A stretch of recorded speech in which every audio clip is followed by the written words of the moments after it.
Welcome to Abhyudaya civil service classes.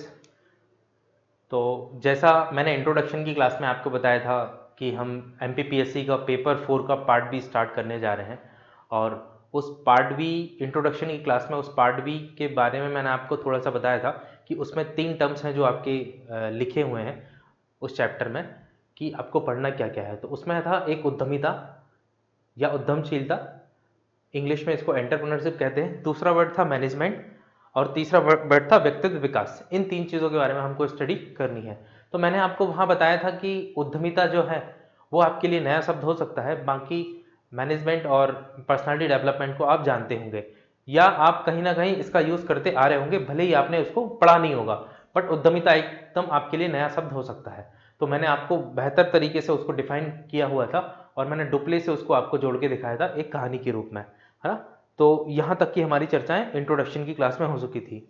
अब हम proper तरीके से यूनिट 1 को स्टार्ट करते हैं, उद्यमशीलता की अवधारणा और महत्व। उद्यमशीलता, concept of entrepreneurship and significance, इसका टॉपिक 1 हम आज स्टार्ट करने जा रहे हैं, है ना। मैंने आपको एक चीज बताई थी, आपको मैं बार बार आपको याद दिलाते रहूंगा कि जब भी आप कोई यूनिट पढ़ने जाएं या कोई सब्जेक्ट को पढ़ने जाएं, तो पहले आप देखिए कि आपके सिलेबस में उस सब्जेक्ट से क्या क्या आता है, या सिलेबस को पकड़कर उस टॉपिक की स्टडी कीजिए, है ना। तो इससे आप पहली बात तो आप भटकेंगे नहीं और आप टू द पॉइंट स्टडी करेंगे। दूसरा, आप इस बात का ध्यान रखिए कि सिलेबस में जो शब्द लिखा हुआ है जिसकी आपको स्टडी करनी है उसकी आपको थोड़ी समझ होनी चाहिए, है ना।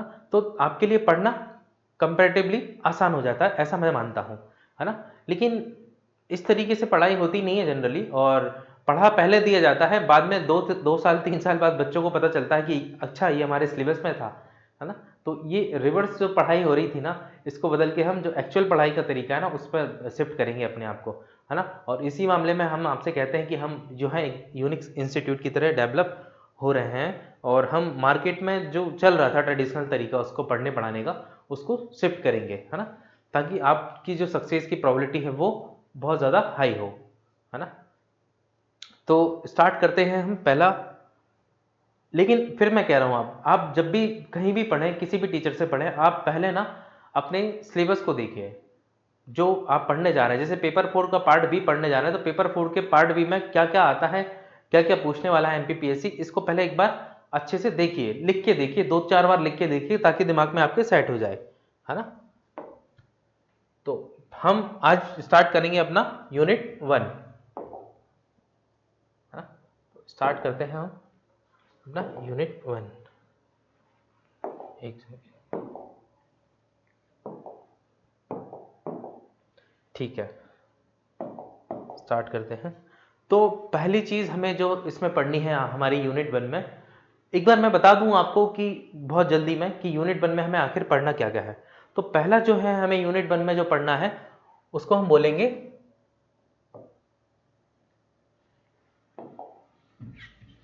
एक सेकंड,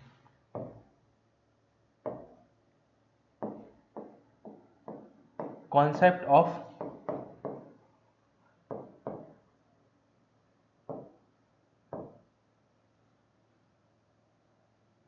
एंटरप्रेन्योरशिप।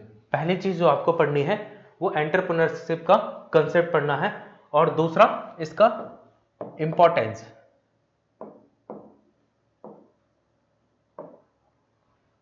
इंपॉर्टेंस इसका एंटरप्रेन्योरशिप का, ये 2 चीजें आपको पढ़नी है, ठीक है। इसी यूनिट में आप जब आगे बढ़ते हैं तो आप देखते हैं कि आपको एक और टॉपिक पढ़ना होता है जिसमें आपको एंटरप्रेन्योरशिप के सिम्टम्स को पढ़ना होता है।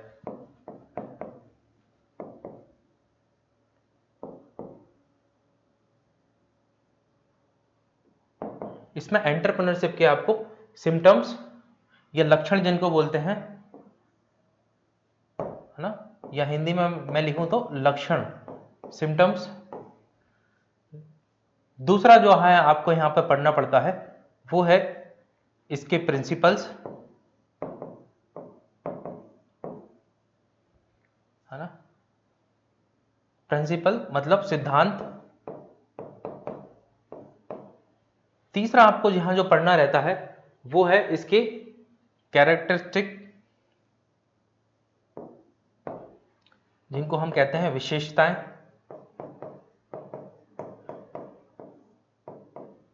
और चौथा जो हमें पढ़ना रहता है इसमें वो है importance of innovation in entrepreneurship, मतलब उद्यमिता में नवाचार का महत्व। Importance of innovation, importance of innovation, ही आपको दूसरे वाले टॉपिक में ये सब चीजें पढ़नी होती है। एंटरप्रेन्योरशिप के सिम्टम्स, लक्षण क्या होते हैं, प्रिंसिपल्स क्या है, विशेषताएं क्या है इसकी, और इनोवेशन का क्या इंपॉर्टेंस है एंटरप्रेन्योरशिप में, है ना, ये सब चीजें पढ़नी है। अब ध्यान से देखिएगा आप कि लोग कंसेप्ट, प्रिंसिपल और कैरेक्टरिस्टिक, विशेषताओं, इसमें फर्क ही नहीं कर पा रहे हैं। मतलब लोग एक जैसी चीजों को इसमें लिख दे रहे हैं, लेकिन मैं आपको बहुत बारीकी से इस अंतर को समझाऊंगा कि सारी चीजें अलग अलग हैं। और जब भी आपके पास आंसर लिखने के लिए आएगा पेपर में कि वो पूछेगा कंसेप्ट और एंटरप्रेन्योरशिप, उसका आंसर अलग होगा। जब वो सिम्टम्स पूछेगा एंटरप्रेन्योरशिप के तो उसका आंसर अलग होगा। और जब वो कैरेक्टरिस्टिक पूछेगा एंटरप्रेन्योरशिप के तो उसका आंसर अलग होगा, है ना। तो ये जो चल रहा है ना, जिस तरीके से आपको बताया जा रहा है, एक ही चीजें तीनों में डाल दी जा रही है ना, ये नहीं है, तीनों चीजें अलग अलग है। मैं आपको इसको एक्सप्लेन करूंगा। अगला जो है आपको इसमें जो पढ़ना है वो पढ़ना है प्रोसेस ऑफ एंटरप्रेन्योरशिप।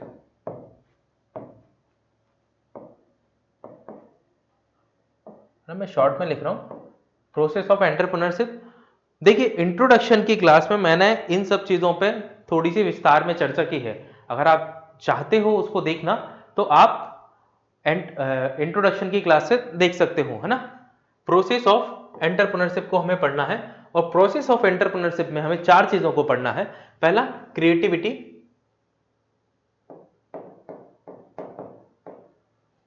दूसरा हमें इसमें पढ़ना है आइडिया जनरेशन।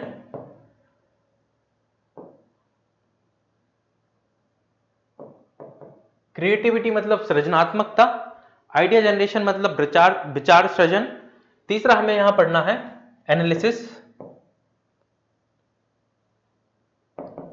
एनालिसिस मतलब अनुवीक्षण।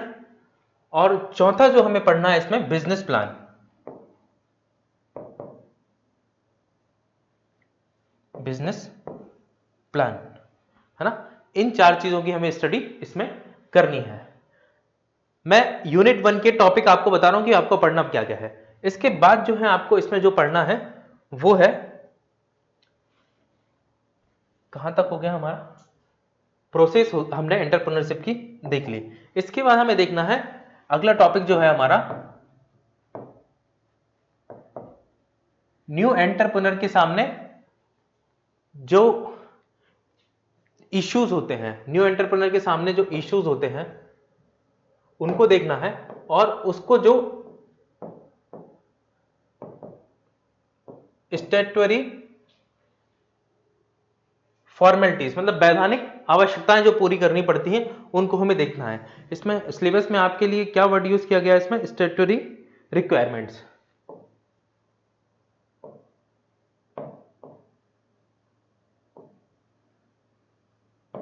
स्टैट्यूटरी रिक्वायरमेंट्स, इनको पढ़ना है। मतलब नए उद्यमी के सामने आने वाले कौन कौन से मुद्दे हैं और नए उद्यमी को कौन कौन सी वैधानिक आवश्यकताओं की पूर्ति करनी होती है, इस टॉपिक को पढ़ना है। और इसी में अंतिम जो टॉपिक है जो आपको पढ़ना है वो आपसे कहता है कि भारत में उद्यमिता विकास के संबंध में आपको स्टार्टअप इंडिया पढ़ना है। क्या पढ़ना है, स्टार्टअप इंडिया। आपको पता है 16 जनवरी 2016 को माननीय मोदी जी द्वारा शुरू किया गया था। स्टार्टअप इंडिया के बाद आपको पढ़ना है make in India. Make in India सितंबर 25, 2014 को स्टार्ट हुआ था। और एक आपको पढ़ना है कि हमारे देश में उद्यमिता को प्रमोट करने वाले इंस्टीट्यूशन या संस्थान कौन कौन से हैं, है ना। तीन चीजें पढ़ना है आपको इस टॉपिक के अंदर, है ना, तीन चीजें पढ़ना है, ठीक है। अब ऐसा मत करिएगा कि भारत में उद्यमिता के विकास को आप पढ़ने लगे। बिल्कुल भी आपके ना एग्जाम में आएगा ना आपको पढ़ने की जरूरत है ना। आपसे सिलेबस उद्यमिता के, भारत में उद्यमिता के विकास के संदर्भ में stand up India, make in India और इंस्टीट्यूट के बारे में पूछ रहा है जो उद्यमिता के विकास में सहायक होते हैं। इसलिए सिलेबस को गहराई से समझेंगे ना तो आपका भार बहुत हल्का हो जाएगा।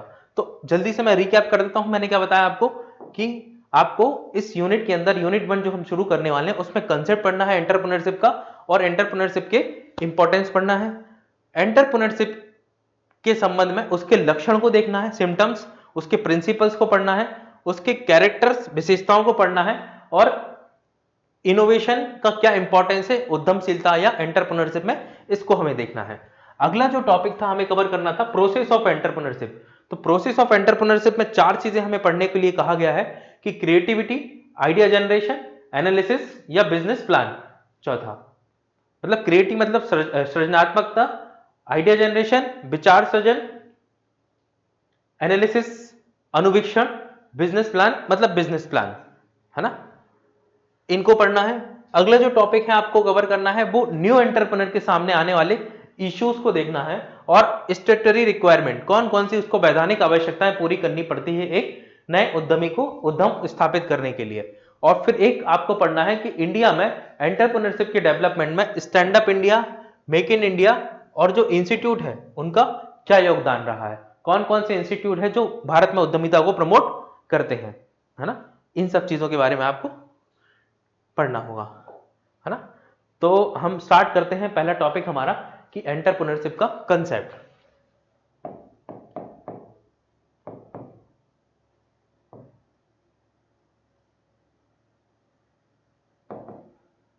Entrepreneurship,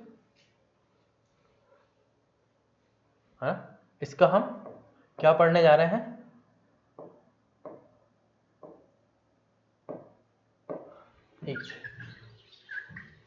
concept. हम कॉन्सेप्ट पढ़ेंगे किसका, एंटरप्रेन्योरशिप का, ठीक है। दूसरा हमें इसमें इसका सिग्निफिकेंस पढ़ना है, महत्व पढ़ना है, तो हम इसके कंसेप्ट से शुरू करते हैं। तो जब भी किसी टॉपिक का हमें कंसेप्ट पढ़ना रहता है, अवधारणा पढ़नी रहती है, तो उसमें हमें एक चीज का ध्यान रखना पड़ता है कि अवधारणा का मतलब क्या है, आखिर कंसेप्ट है क्या। जब आप इस बात को समझ जाएंगे तो बेहतर तरीके से समझ जाएंगे कि आपको टॉपिक के अंदर क्या पढ़ना है। जैसे हम कहें कि अवधारणा, जैसे मैं आपसे कहूं कि हिंदू धर्म की अवधारणा क्या है ना, तो हिंदू धर्म की अवधारणा में कई लोग कहेंगे कि हिंदू धर्म एक ऐसा धर्म है जिसमें लोग प्रकृति की पूजा करते हैं, एक प्रकार की अवधारणा है ये। कोई कहेगा हिंदू धर्म ऐसा धर्म है जहां व्यक्ति राम की पूजा करते हैं, या कोई कहेगा कि हिंदू धर्म ऐसा धर्म है जहां व्यक्ति मूर्तियों को पूजता है, या कोई कहेगा कि हिंदू धर्म ऐसा धर्म है जहां व्यक्ति जो है वो अनेक देवताओं को पूजता है ना। तो ये इसकी अवधारणा है, अलग अलग अवधारणा है हिंदू धर्म को लेकर। ऐसे ही एंटरप्रेन्योरशिप को लेकर कई कई अवधारणाएं मार्केट में प्रचलित हैं, उन अवधारणाओं को आपको देखना है। कंसेप्ट के अंदर हम थोड़ा सा हिस्टोरिकल बैकग्राउंड भी देखने की कोशिश करेंगे अभी कि आखिर ये एंटरप्रेन्योरशिप, ये वर्ड आया कैसे, है ना, कैसे इसका मार्केट में प्रचलन हुआ, इसके बारे में बात करेंगे। लेकिन मैं आपको बता रहा हूं कि कंसेप्ट का मतलब आप समझे, कंसेप्ट का मतलब होता है अवधारणा, कि उस पर्टिकुलर चीज को लेके लोगों के बीच में क्या अवधारणा है, कि उसका ओरिजिन आखिर हुआ कैसे उस संबंध में, या किन लोगों को एंटरप्रेन्योर कहा जाएगा, इस कंटेक्स्ट में भी हम आप इसको देख सकते हैं। तो एंटरप्रेन्योरशिप जो है, ये जो निकला है एक वर्ड है एंटरप्रेन्योर। इसको मैंने इंट्रोडक्शन की क्लास में बहुत बेहतर तरीके से समझाया है, आप चाहें तो वहां जाकर इसको देख सकते हैं। तो इंटरप्रेटिव वर्ड से निकला है एंटरप्रेन्योरशिप। एंटरप्रेटिव जो वर्ड है वो शुरुआत में 2 चीजों के लिए यूज होता था, एक तो कार्यभार संभालने के लिए, कार्यभार संभालने के संदर्भ में, और दूसरा सैन्य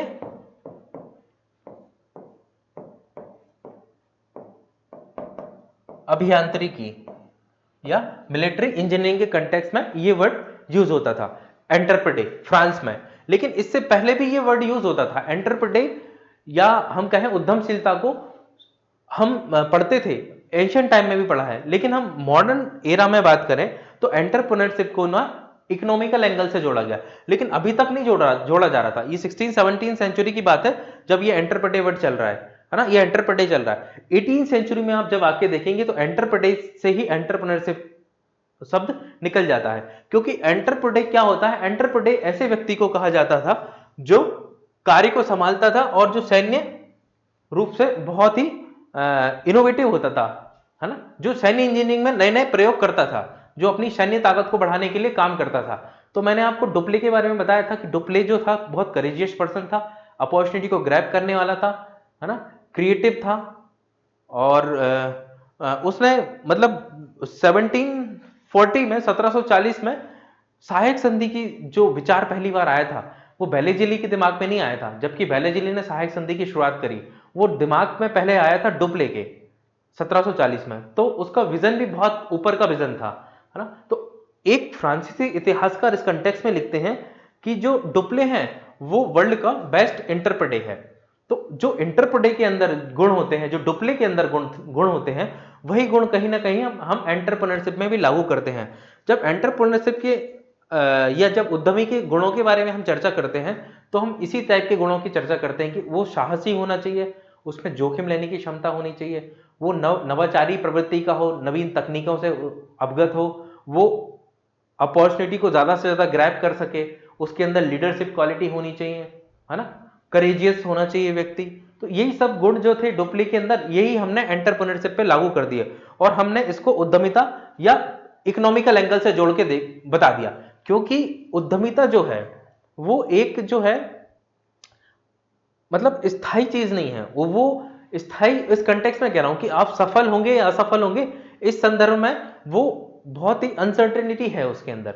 तो इसलिए उस अनसर्टेनिटी को कैप्चर करने के लिए या उसको ओवरकम करने के लिए एक एंटरप्रेन्योर में सबसे जरूरी जो गुण है वो जोखिम लेने वाला गुण होना चाहिए, जो कि हमें कहीं ना कहीं डुप्ले में भी देखने को मिलता है।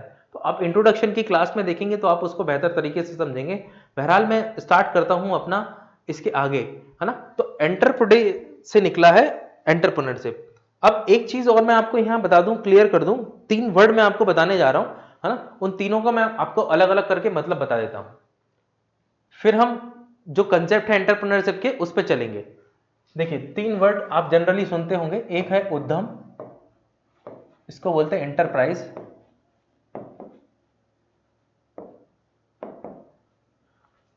दूसरा जो शब्द है उसको बोलते हैं उद्यमी,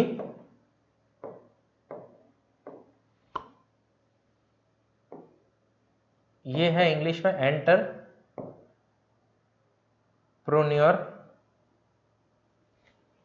और एक है उद्यमशीलता या उद्यमिता, उद्यमशीलता या उद्यमिता, है ना। ये दोनों का एक ही मतलब है। सिलेबस में कहीं उद्यमिता लिखा है, कहीं उद्यमशीलता लिखा है, तो आप मान के चलिए दोनों एक ही चीज है। इसका क्या मतलब होता है, इसमें आप शेप और लगा दो, है ना, इंग्लिश में इसको बोलते हैं एंटरप्रेन्योरशिप, है ना। तो उद्यम क्या है, उद्यम मतलब कि एक जैसे आपने देखा हो ना कि कोई दुकान होती है उसका नाम भी होता है एंटरप्राइजेस। तो किसी प्रोडक्ट को सेल करने के लिए या उत्पादन करने की जो चीज होती है, जो उत्पादन की प्रक्रिया होती है, उसको हम बोलते हैं उद्यम, है ना। उद्यमी क्या होता है, जो उस काम को कर रहा होता है, जो उस काम को, जैसे कोई दुकान है तो दुकान में बहुत सारे डिफरेंट टाइप के प्रोडक्ट रखे हुए हैं, है ना। या मैं कहूं कि एक फैक्ट्री है, जो फैक्ट्री है कोई किसी पर्टिकुलर टाइप का प्रोडक्ट बनाती है, जैसे रबड़ का कोई मटेरियल बनाती है ना। तो जो रबड़ का मटेरियल बनाने वाली फैक्ट्री होगी वो होगी एक इंटरप्राइजेस, लेकिन उसका जो मालिक होगा वो क्या, कौन होगा, उद्यमी, वो होगा एंटरप्रेन्योर।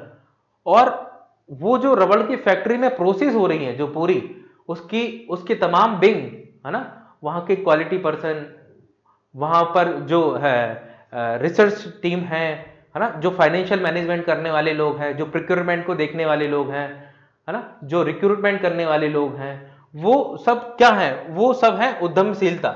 मतलब उस कंप्लीट प्रक्रिया को हमने क्या कहा, उद्यमशीलता। उद्यम कौन, प्रोडक्ट, उद्यमी कौन, जो उस प्रोडक्ट को बना रहा है, उद्यमशीलता क्या, कौन, क्या, उस पूरे प्रोडक्ट को बनने की जो संपूर्ण प्रक्रिया है वो है एक उद्यमशीलता, है ना। तो उद्यमशीलता को अगर हम डिफाइन करने की कोशिश करें तो उद्यमशीलता क्या है, उद्यमशीलता जो है ना एक सेट ऑफ स्किल है या सेट ऑफ बिजनेस स्किल है जिसमें एक एंटरप्रेन्योर या उद्यमी के अंदर कुछ गुण होते हैं, और उन गुणों के आधार पर ही हम कह सकते हैं कि ये जो व्यक्ति है उद्यमी है, और ये कहीं ना कहीं उद्यमशीलता को स्थापित कर सकता है। उद्यमशीलता जो है वो अपॉर्चुनिटी को इकोनॉमिक टर्म में बदलने की एक प्रक्रिया है, या कहें कि जो सामाजिक निर्णय होते हैं, अवसर को या सामाजिक निर्णय को, सामाजिक जो निर्णय है, डिसीजन, उनको आर्थिक रूप से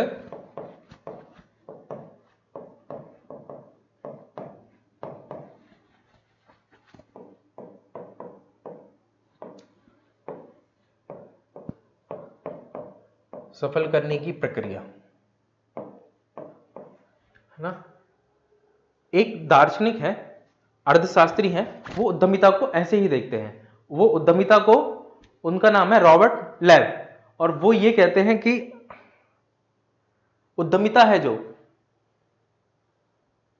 उद्यमिता जो है वो सामाजिक निर्णय, समाज अगर कोई निर्णय ले रहा है, समाज अगर कोई निर्णय लेता है, तो उस निर्णय को इकोनॉमिक कंटेक्स्ट में सक्सेस करने की जो प्रक्रिया है वो उद्यमशीलता कहलाती है ना। समाज ने निर्णय लिया कि हमें लोगों का विकास करना है, तो लोगों के विकास के लिए अगर वहां उस समाज में, उस एरिया में कोई इंडस्ट्री लग रही है, लोग आ रहे हैं, इंडस्ट्री लग रही है, इंडस्ट्री लगेगी तो ऑब्वियस सी बात है, लोग आएंगे, मार्केट डेवलप होगा, तो कहीं ना कहीं विकास होगा। तो उसको उस विकास को कौन कर पाएगा? इंडस्ट्री मतलब लगना क्या है? एक उद्यमिता है, उद्यमिता ही तो है। तो उद्यमिता मतलब हम जो सोच रहे हैं उसको इकोनॉमिकल कंटेक्स्ट में सफल करने की जो प्रक्रिया है वो हम कह सकते हैं कि उसको उद्यमशीलता है ना। अब जैसे देखें, आप मध्य प्रदेश का सर्वे देखेंगे, आर्थिक सर्वे मध्य प्रदेश का 2023 का, जो 2023 फरवरी में रिलीज हुआ था, उसमें आप देखेंगे, उसका पहला ही जब पेज पढ़ेंगे तो उसमें लिखा है कि मध्य प्रदेश विकसित मध्य प्रदेश बनने की तरफ अपने कदम बढ़ा रहा है। तो जब मध्य प्रदेश विकसित मध्य प्रदेश बनने की तरफ कदम बढ़ा रहा है, तो विकसित, किसी भी राज्य को या देश को विकसित बनाने के लिए सबसे बड़ा कंट्रीब्यूशन होता है उद्योगों का। उद्योग ना ही किसी देश को आर्थिक रूप से मजबूत बनाते हैं, बल्कि सामाजिक और शैक्षणिक, सांस्कृतिक रूप से भी कहीं ना कहीं उनको मजबूत बनाते हैं, है ना।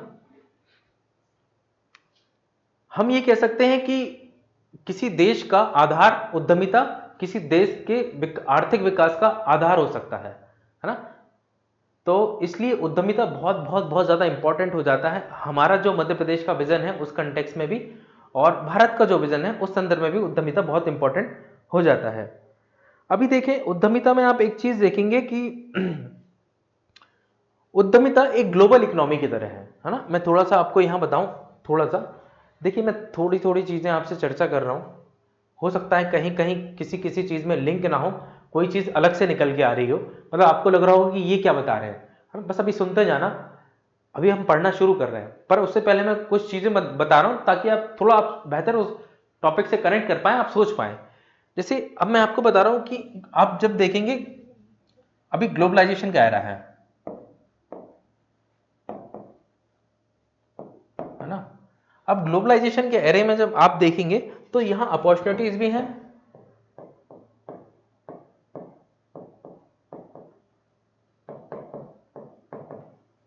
और चैलेंजेस भी हैं। अपॉर्चुनिटी किस सेंस में है कि अब सारा विश्व बाजार के रूप में हमारे लिए उपलब्ध है, बहुत बड़ी अपॉर्चुनिटी है। हम किसी दूसरे देश के में क्या हो रहा है उस चीज को जान सकते हैं, वहां के स्किल सेट को हम हायर कर सकते हैं, एक्वायर कर सकते हैं, समझ सकते हैं, है ना। हमारा जो मार्केट है वो बहुत ब्रॉड हुआ है ना, ग्लोबल मार्केट को क्रिएट किया है हमने। लेकिन चैलेंजेस भी हैं। चैलेंजेस क्या है कि अब टैक्सेशन की समस्या एक चैलेंजेस है। दूसरा, एक जो है ट्रस्ट का इशू होता है एक देश से दूसरे देश में काम करने में, है ना। दूसरा, कोई और चैलेंज भी हो सकता है कि जैसे आप देखेंगे कि जब आप किसी और देश में व्यापार करने के लिए जाते हैं तो कई बार वहां की गवर्नमेंट आपको सपोर्ट करती हुई नहीं दिखती है, वहां लोकल के लोगों को वहां ज्यादा सपोर्ट देती है, तो वहां चैलेंजेस भी है ना, चैलेंजेस भी है। लेकिन ग्लोबलाइजेशन के एरा में अब जो है ये जो चैलेंजेस हैं ये पहले हुआ करते थे, अब अपॉर्चुनिटीज ज्यादा हैं। अभी भी चैलेंजेस हैं, ऐसा नहीं है चैलेंजेस नहीं है, लेकिन अब चैलेंजेस सिक्योरिटी थ्रेट से रिलेटेड चैलेंजेस हैं, है ना, साइबर अटैक से रिलेटेड चैलेंजेस के टाइप बदल गए। जो ट्रेडिशनल चैलेंजेस होते थे अब वो नहीं रहे, लेकिन अपॉर्चुनिटीज बहुत क्रिएट हुई है ग्लोबलाइजेशन में। अब क्या है कि एक देश दूसरे देश में जाके काम कर रहा है, दूसरा देश किसी तीसरे देश में जाके काम कर रहा है, तीसरा पहले में, मतलब सब लोग आपस में जुड़े हैं और सब लोग काम कर रहे हैं। और यहाँ काम सरकारें नहीं कर रही है, काम कर रही हैं कंपनियां, काम कर रहे हैं उद्यमी, एंटरप्रेन्योर।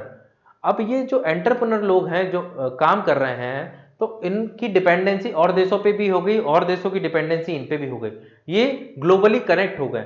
अब इनके इकोनॉमिकल फायदे हैं एक दूसरे से, आर्थिक हित हैं। जब इन लोगों के आर्थिक हित एक साथ जुड़े रहेंगे तो कहीं ना कहीं एक ग्लोबल इकोनॉमी को जन्म देंगे। ये ग्लोबल इकोनॉमी को जन्म देंगे। और मैं आपको बताऊं, आपको आश्चर्य होगा कि 1991 के बाद भारत ने भी ना अपनी इकोनॉमी को मैनेज्ड इकोनॉमी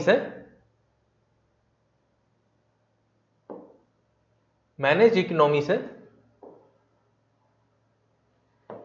ग्लोबल इकोनॉमी की तरफ शिफ्ट किया है ना, ताकि हम पीछे ना रह जाएं, हम विश्व में जो अवसर हैं जो आगे बढ़ने के उनको भुना सकें। और 2014 के बाद सरकार बहुत तेजी से इस क्षेत्र में काम करते हुए हमें दिखाई दे रही है, जहां हम बड़ी बड़ी यूनिकॉर्न कंपनियों को जन्म दे चुके हैं, जो हमारे देश में ही नहीं विदेशों में जाकर बहुत अच्छा काम करती हुई प्रतीत हो रही हैं, है ना। तो कहीं ना कहीं हम देख रहे हैं कि एंटरप्रेन्योर जो इकोनॉमी है वो एक ग्लोबल एरा में एक जो वसुधैव कुटुंबकम की हमारी जो संकल्पना है उसको निहितार्थ करते हुए दिखाई देती है। क्योंकि यहां सरकार से ऊपर उठ के कंपनियां अपने आर्थिक हितों के कारण ही सरकार के से ऊपर उठ के एक दूसरे से कनेक्ट हो रही हैं, एक दूसरे देशों से कनेक्ट हो रही हैं। तो कहीं ना कहीं एक नई प्रकार की अर्थव्यवस्था को हम जन्म दे रहे हैं। और हम कह सकते हैं कि ये जो इस प्रकार की अर्थव्यवस्था है, ये वसुधैव कुटुंबकम जो हमारे एक गांव बनने की संकल्पना है उसको कम से कम आर्थिक दृष्टिकोण पर साकार करके दिखा सकता है, इतना इसमें सामर्थ्य है। और ऐसा हमें प्रतीत होता भी है।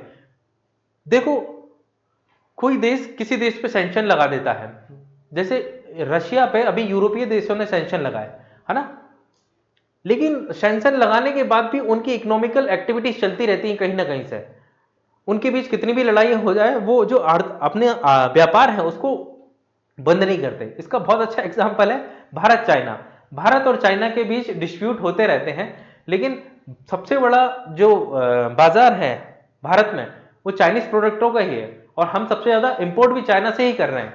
तो हमारी उस पर और उसकी हम पर इतनी ज्यादा डिपेंडेंसी है कि वो चाहकर भी कुछ नहीं कर सकता। तो इसलिए मैं कहता हूं कि जो इकोनॉमिकल कंटेक्स्ट में जो जब चीजें जुड़ जाती हैं तो वो सच में एक ग्लोबल इकोनॉमी को जन्म दे सकती हैं।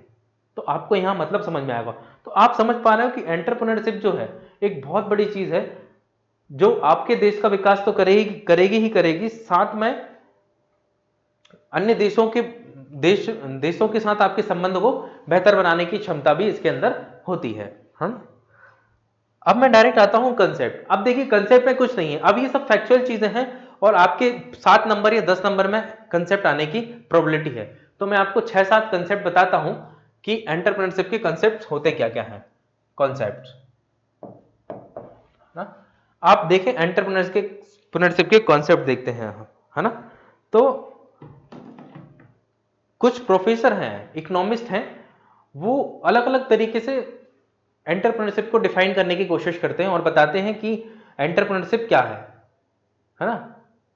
तो एक प्रोफेसर नाइट है, प्रोफेसर नाइट कहते हैं कि जोखिम को धारण करने की जिसके अंदर क्षमता होती है, या एक ये कंसेप्ट देते हैं कि उद्यमिता का कंसेप्ट, मतलब उद्यमिता क्या है, तो जोखिम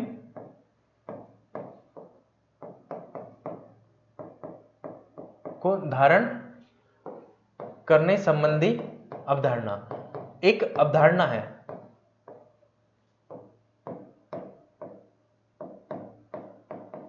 मतलब लोगों के मन में उद्यमिता को लेकर क्या धारणा है इसको हम पढ़ रहे हैं, है ना। तो एक धारणा है, प्रोफेसर नाइट की धारणा है, वो ये मानते हैं, उनके अंदर ये विचार है, ये सोचते हैं वो कि जोखिम को जो धारण कर पाता है जो व्यक्ति, वो बेहतर मायने में एंटरप्रेन्योरशिप को स्टेबल कर पाता है ना। दूसरे प्रोफेसर इसको कहते हैं कि ये प्रबंधकीय मैनेज,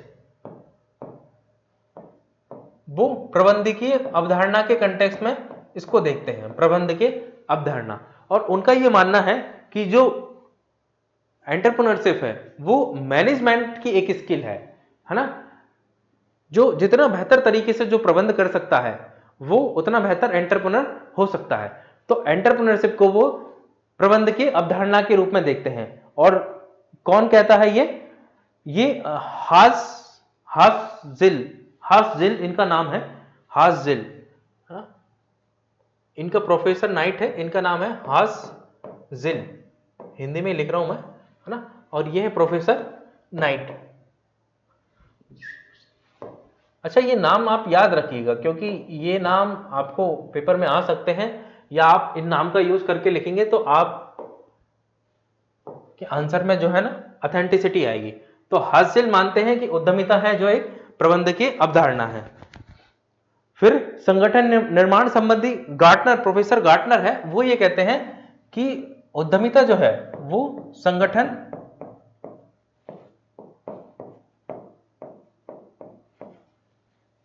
निर्माण संबंधी अवधारणा है।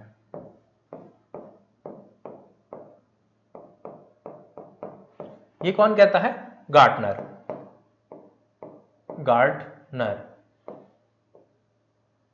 प्रोफेसर गार्टनर कहते हैं कि ये जो है संगठन निर्माण संबंधी अवधारणा है ना। फिर देखिए एक और अवधारणा जो बहुत प्रचलित है वो नेतृत्व और नवाचार संबंधी अवधारणा है। नेतृत्व एवं नवाचार,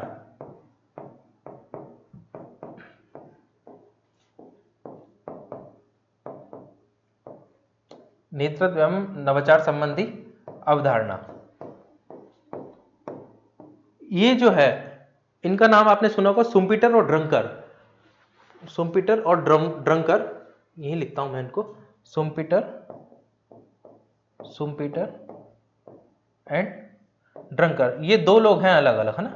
ड्रंकर, इनने इस कंसेप्ट को दिया, इस अवधारणा को दिया, नेतृत्व और नवाचार संबंधी। ये है चार अवधारणाएं, है ना। दो अवधारणाएं और देखते हैं इस संबंध में हम, और एक है अवसर को खोजने संबंधी अवधारणा, अवसर को खोजने संबंधी।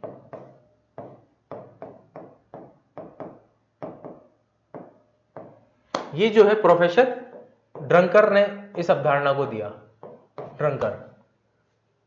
ड्रंकर ये वही ड्रंकर है जो इससे पहले हमने जो अवधारणा लिखी थी नेतृत्व और नवाचार संबंधी, उसको भी मानते हैं ये। और एक है उच्च उपलब्धि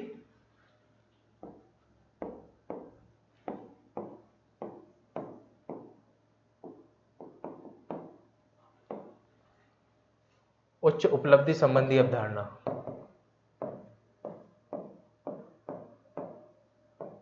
उच्च उपलब्धि संबंधी अवधारणा, ये भी एक प्रकार की अवधारणा है और इसको मैक्सीलैंड नामक के एक विद्वान है वो इसको सपोर्ट करते हैं।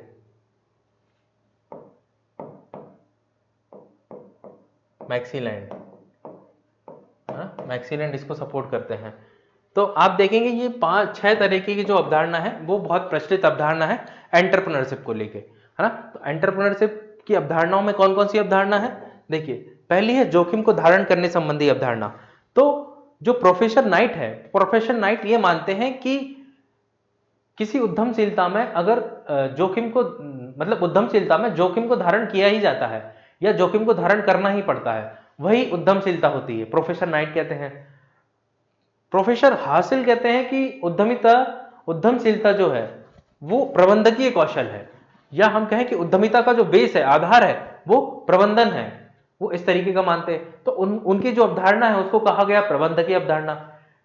एक प्रोफेसर गार्टनर है, वो ये कहते हैं कि उद्यमशीलता जो है ना एक ऑर्गेनाइजेशन है, एक बड़ी ऑर्गेनाइजेशन है, मतलब ऐसा कोई किराने की दुकान नहीं है, ऑर्गेनाइजेशन है। तो वो कहते हैं कि संगठन निर्माण संबंधी अवधारणा है, क्योंकि इसमें व्यक्ति के द्वारा एक बड़े संगठन का निर्माण किया जाता है ना। तो गार्टनर कहते हैं कि संगठन निर्माण संबंधी कंसेप्ट को देते हैं। नेतृत्व और नवाचार, उद्यमशीलता को जो ड्रंकर है और सुम्पिटर है वो ये मानते हैं कि नेतृत्व और नवाचार जहां होता है वहां उद्यमशीलता का जन्म होता है, या वहां से उद्यमशीलता का ओरिजिनल होता है। तो इनकी जो अवधारणा है उसको नेतृत्व और नवाचार संबंधी अवधारणा कहा गया है। ये सब उद्यमिता के बारे में ऐसी बातें करते हैं और उद्यमिता को अलग अलग अपने एंगल से देखते हैं। जिस जिस एंगल से जिस अर्थशास्त्री ने देखा है वो उसकी अवधारणा कही जाती है।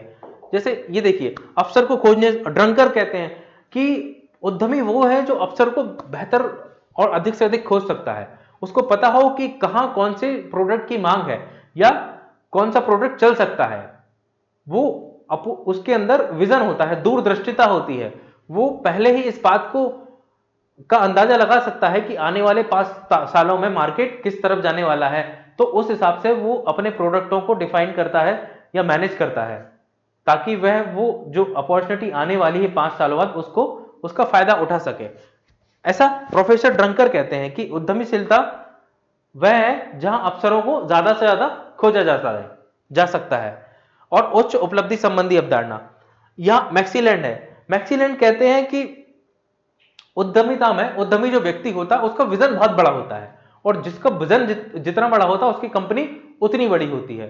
तो उद्यमिता क्या है? उद्यमिता को वो कहते हैं कि एक ऐसी अवधारणा है जिसमें उच्च उपलब्धि की क्षमता रखने वाला उद्यमी व्यापार की तरफ आता है। और अगर वो उच्च उपलब्धि की क्षमता रखता है या उसके दिमाग में उच्च उपलब्धि का विजन है, तो ऑब्वियस सी बात है कि उसका जो एंटरप्रेन्योर होगा वो भी कहीं ना कहीं बहुत ऊंचे स्केल पर स्थापित होगा।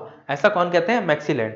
तो ये 6 प्रकार की मुख्यतः अवधारणा है जो हमें इसमें पढ़नी रहती है। अब देखिए,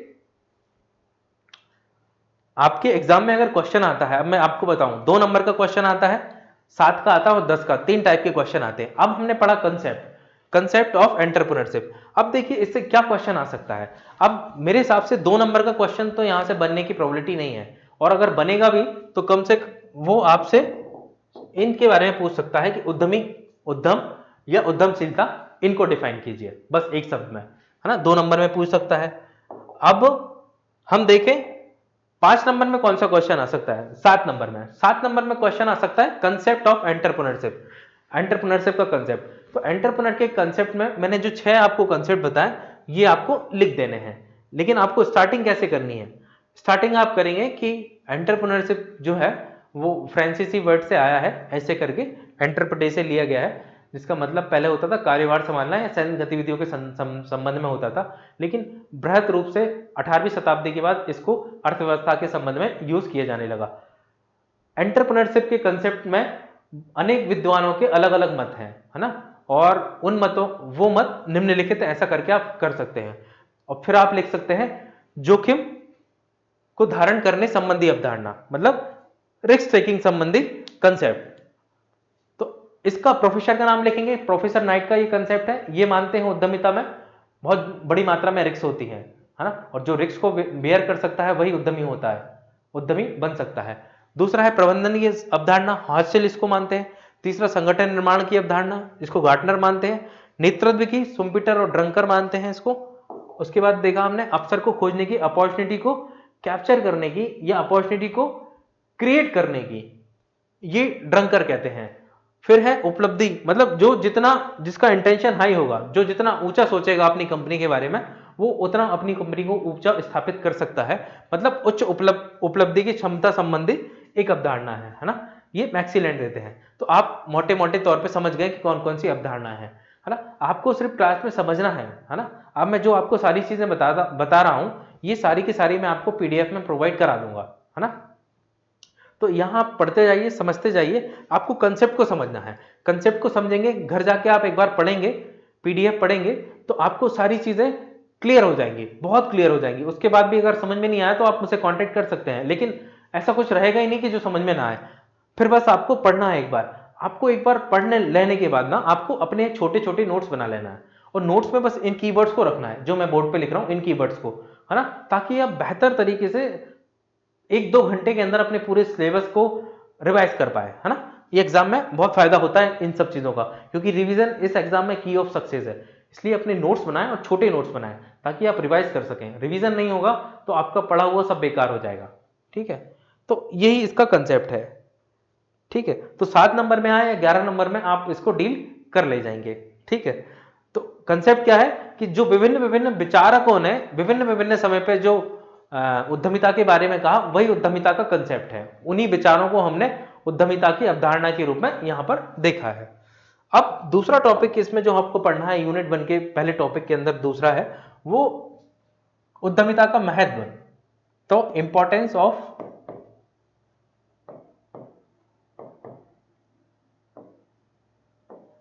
एंटरप्रेन्योरशिप।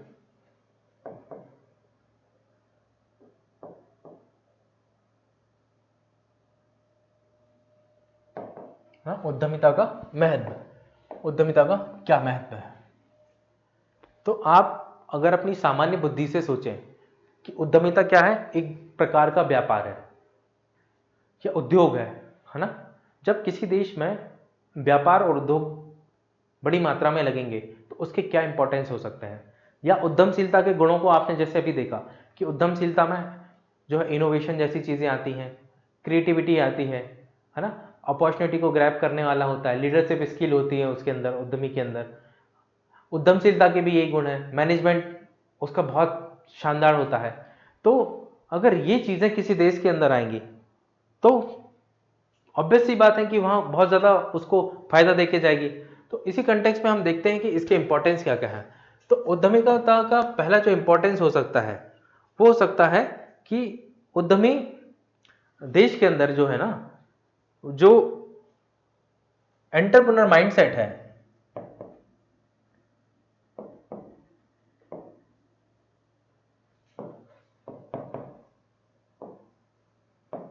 जो एंटरप्रेन्योर माइंडसेट है देश के अंदर, है ना, उनको बहुत बढ़ावा मिलेगा उद्यमिता के विकास से। क्योंकि अगर कोई व्यक्ति किसी उद्योग को लगाने की सोच रहा है ना, और अगर उस क्षेत्र में उद्योग नहीं है तो हमेशा उसको डर रहेगा। लेकिन अगर कोई नया उद्योग आ जाता है, उद्योग स्थापित हो जाता है, तो जो नए लोग हैं जो उद्यम लगाने की सोच रहे थे, कहीं मन बना रहे होते हैं, वो भी उनके पीछे पीछे अपने उद्योग को स्थापित कर लेते हैं। तो जो एंटरप्रेन्योर माइंडसेट का जो व्यक्ति होगा उसके लिए ये बहुत बहुत प्लस वाली बात होगी, वो नए उद्योग को स्थापित कर सकता है, कर सकते हैं की संभावना होगी। तो एंटरप्रेन्योर माइंडसेट वाले व्यक्ति को फायदा होगा, है ना। अब क्या हो सकता है दूसरा, दूसरा देखें कि एंटरप्रेन्योर्स जहां आते हैं वहां इनोवेशन को बहुत इंपॉर्टेंस मिलता है, इनोवेशन को इंपॉर्टेंस मिलता है। हम एक और चीज देखते हैं कि एंटरप्रेन्योरशिप अपने साथ न्यू टेक्नोलॉजीज को भी लेके जाता है, आता है ना, नई तकनीक हमारे देश में आती है। एंटरप्रेन्योरशिप नए बाजार को जन्म देता है, न्यू मार्केट डेवलपमेंट। एंटरप्रेन्योरशिप से नए बाजार का जन्म होता है, ठीक है। एंटरप्रेन्योरशिप जब नए बाजार का जन्म होगा तो आर्थिक विकास होगा, इकोनॉमिकल डेवलपमेंट, ऑब्वियस सी बात है इकोनॉमिकल डेवलपमेंट होगा। जब इकोनॉमिकल डेवलपमेंट होगा तो सोशल डेवलपमेंट भी होगा, सामाजिक विकास होगा। सामाजिक विकास में क्या, शिक्षा की स्थिति बेहतर होगी, स्वास्थ्य की स्थिति बेहतर होगी, और अंधविश्वास जो है वो कम होगा। आप ध्यान से देखेंगे तो जहां गरीबी है वहां अंधविश्वास की मात्रा ज्यादा है, और स्पेशली महिलाओं में हम और ज्यादा देखते हैं इसको, है ना। पुरुषों में तो कम है लेकिन महिलाओं में और ज्यादा मात्रा में ये बैठा हुआ है। तो जब एक एंटरप्रेन्योर किसी क्षेत्र में स्टेबल होगा तो वो लोगों को रोजगार देगा, तो उससे इकोनॉमिकल डेवलपमेंट होगा। जब आदमी रोजगार करेगा तो उसके पास कुछ पैसे आएंगे, पैसे से वो अपने बच्चों को पढ़ाएगा, शिक्षा देगा, उनको दवाइयां करवा पाएगा, तो स्वास्थ्य उसको मिलेगा। और जब व्यक्ति के पास पैसा आता है, शिक्षा आती है और वो जब स्वस्थ रहता है तो उसका जो है चमत्कारी शक्तियों के प्रति जो विश्वास है वो कहीं ना कहीं कम होता है। मतलब वो फिर कर्म पे ज्यादा फोकस करता है, ना कि किसी पूजा पाठ की किसी पद्धतियों से या किसी पाखंड से, है ना। और कहीं ना कहीं सामाजिक विकास में महिलाओं की स्थिति भी इसमें बेहतर होती है, हमें दिखाई देती है। आर्थिक विकास होता है, नए मार्केट को डेवलप करता है, सामाजिक विकास होता है, ये हमने लिखा। एक हम लिख सकते हैं कि निर्यात में वृद्धि की संभावना होती है। इससे किसी देश में एंटरप्रेन्योर लगेगा, नए नए जब प्रोडक्ट बनाएगा तो ऑब्वियस सी बात है नए प्रोडक्ट का भारत के अंदर तो कंजम्पशन करेंगे ही करेंगे, हो सकता है हम उसको इंपोर्ट भी करें, तो निर्यात में वृद्धि की संभावना हो, ये भी हो सकता है। या हम कहें आयात में कमी भी हो सकती है। जब हमारे देश में ज्यादा से ज्यादा एंटरप्रेन्योर होंगे तो हम लगभग सभी प्रकार के प्रोडक्ट बना रहे होंगे, तो हम दूसरे देश से क्यों मंगाएंगे। तो निर्यात में वृद्धि हो सकती है या आयात में कमी भी हो सकती है। इससे क्या होगा, इससे जो हमारा बैलेंस ऑफ पेमेंट है, भुगतान संतुलन है, वो संतुलित होगा, जो कि अभी डेफिशिएट में चलता है। एक इससे ये फायदा हो सकता है। एक और फायदा क्या होगा एंटरप्रेन्योरशिप से, कि देश के अंदर सकारात्मक प्रतिस्पर्धा होगी। मतलब एक इंडस्ट्री चाहेगी, एक उद्योग चाहेगा कि मैं इससे कैसे आगे निकलूं, या एक पर्टिकुलर उद्योग में, जैसे प्लास्टिक बनाने का उद्योग है, तो अगर कोई फैक्ट्री प्लास्टिक का ग्लास बना रही है और 10 रुपए में दे रही है, तो दूसरी कंपनी सोचेगी कि मैं ये प्लास्टिक का ग्लास बनाऊं और इस ग्लास को 8 रुपए में कैसे बनाऊं, है ना। तो इससे फायदा किसको मिलेगा, एंड लेवल पे कंज्यूमर को फायदा मिलेगा। तो कहीं ना कहीं ये सकारात्मक प्रतिस्पर्धा को जन्म देगा। दूसरा ये भी हो सकता है कि फिर दूसरी कंपनी सोचे कि और मैं इसमें कैसे कॉस्ट कट करके इसको और सस्ता बनाऊं। तो एक पॉजिटिव प्रतिस्पर्धा हो रही है, किस किस के बीच, कंपनियों के बीच भी प्रतिस्पर्धा होगी और एम्प्लॉय के बीच भी होगी।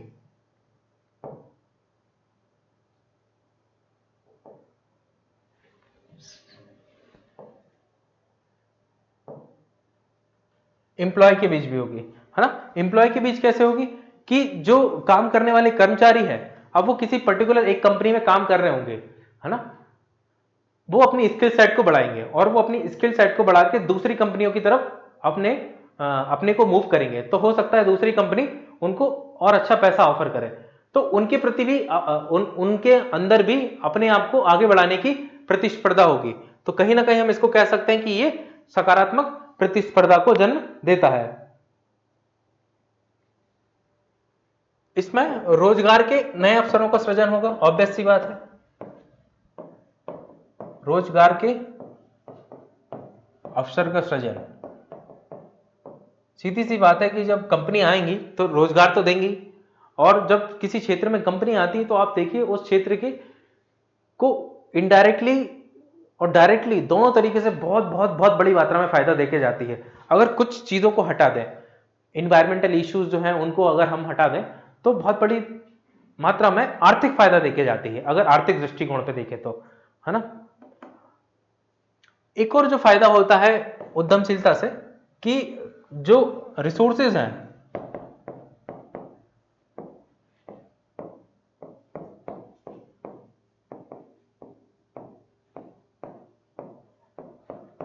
संसाधनों का समुचित प्रयोग हो सकता है। मतलब जो रिसोर्सेज है उसको हम कलेक्टिवली यूज कर सकते हैं। जैसे संसाधनों का समुचित प्रयोग का मतलब यहां है कि एक होता है नेचुरल रिसोर्स,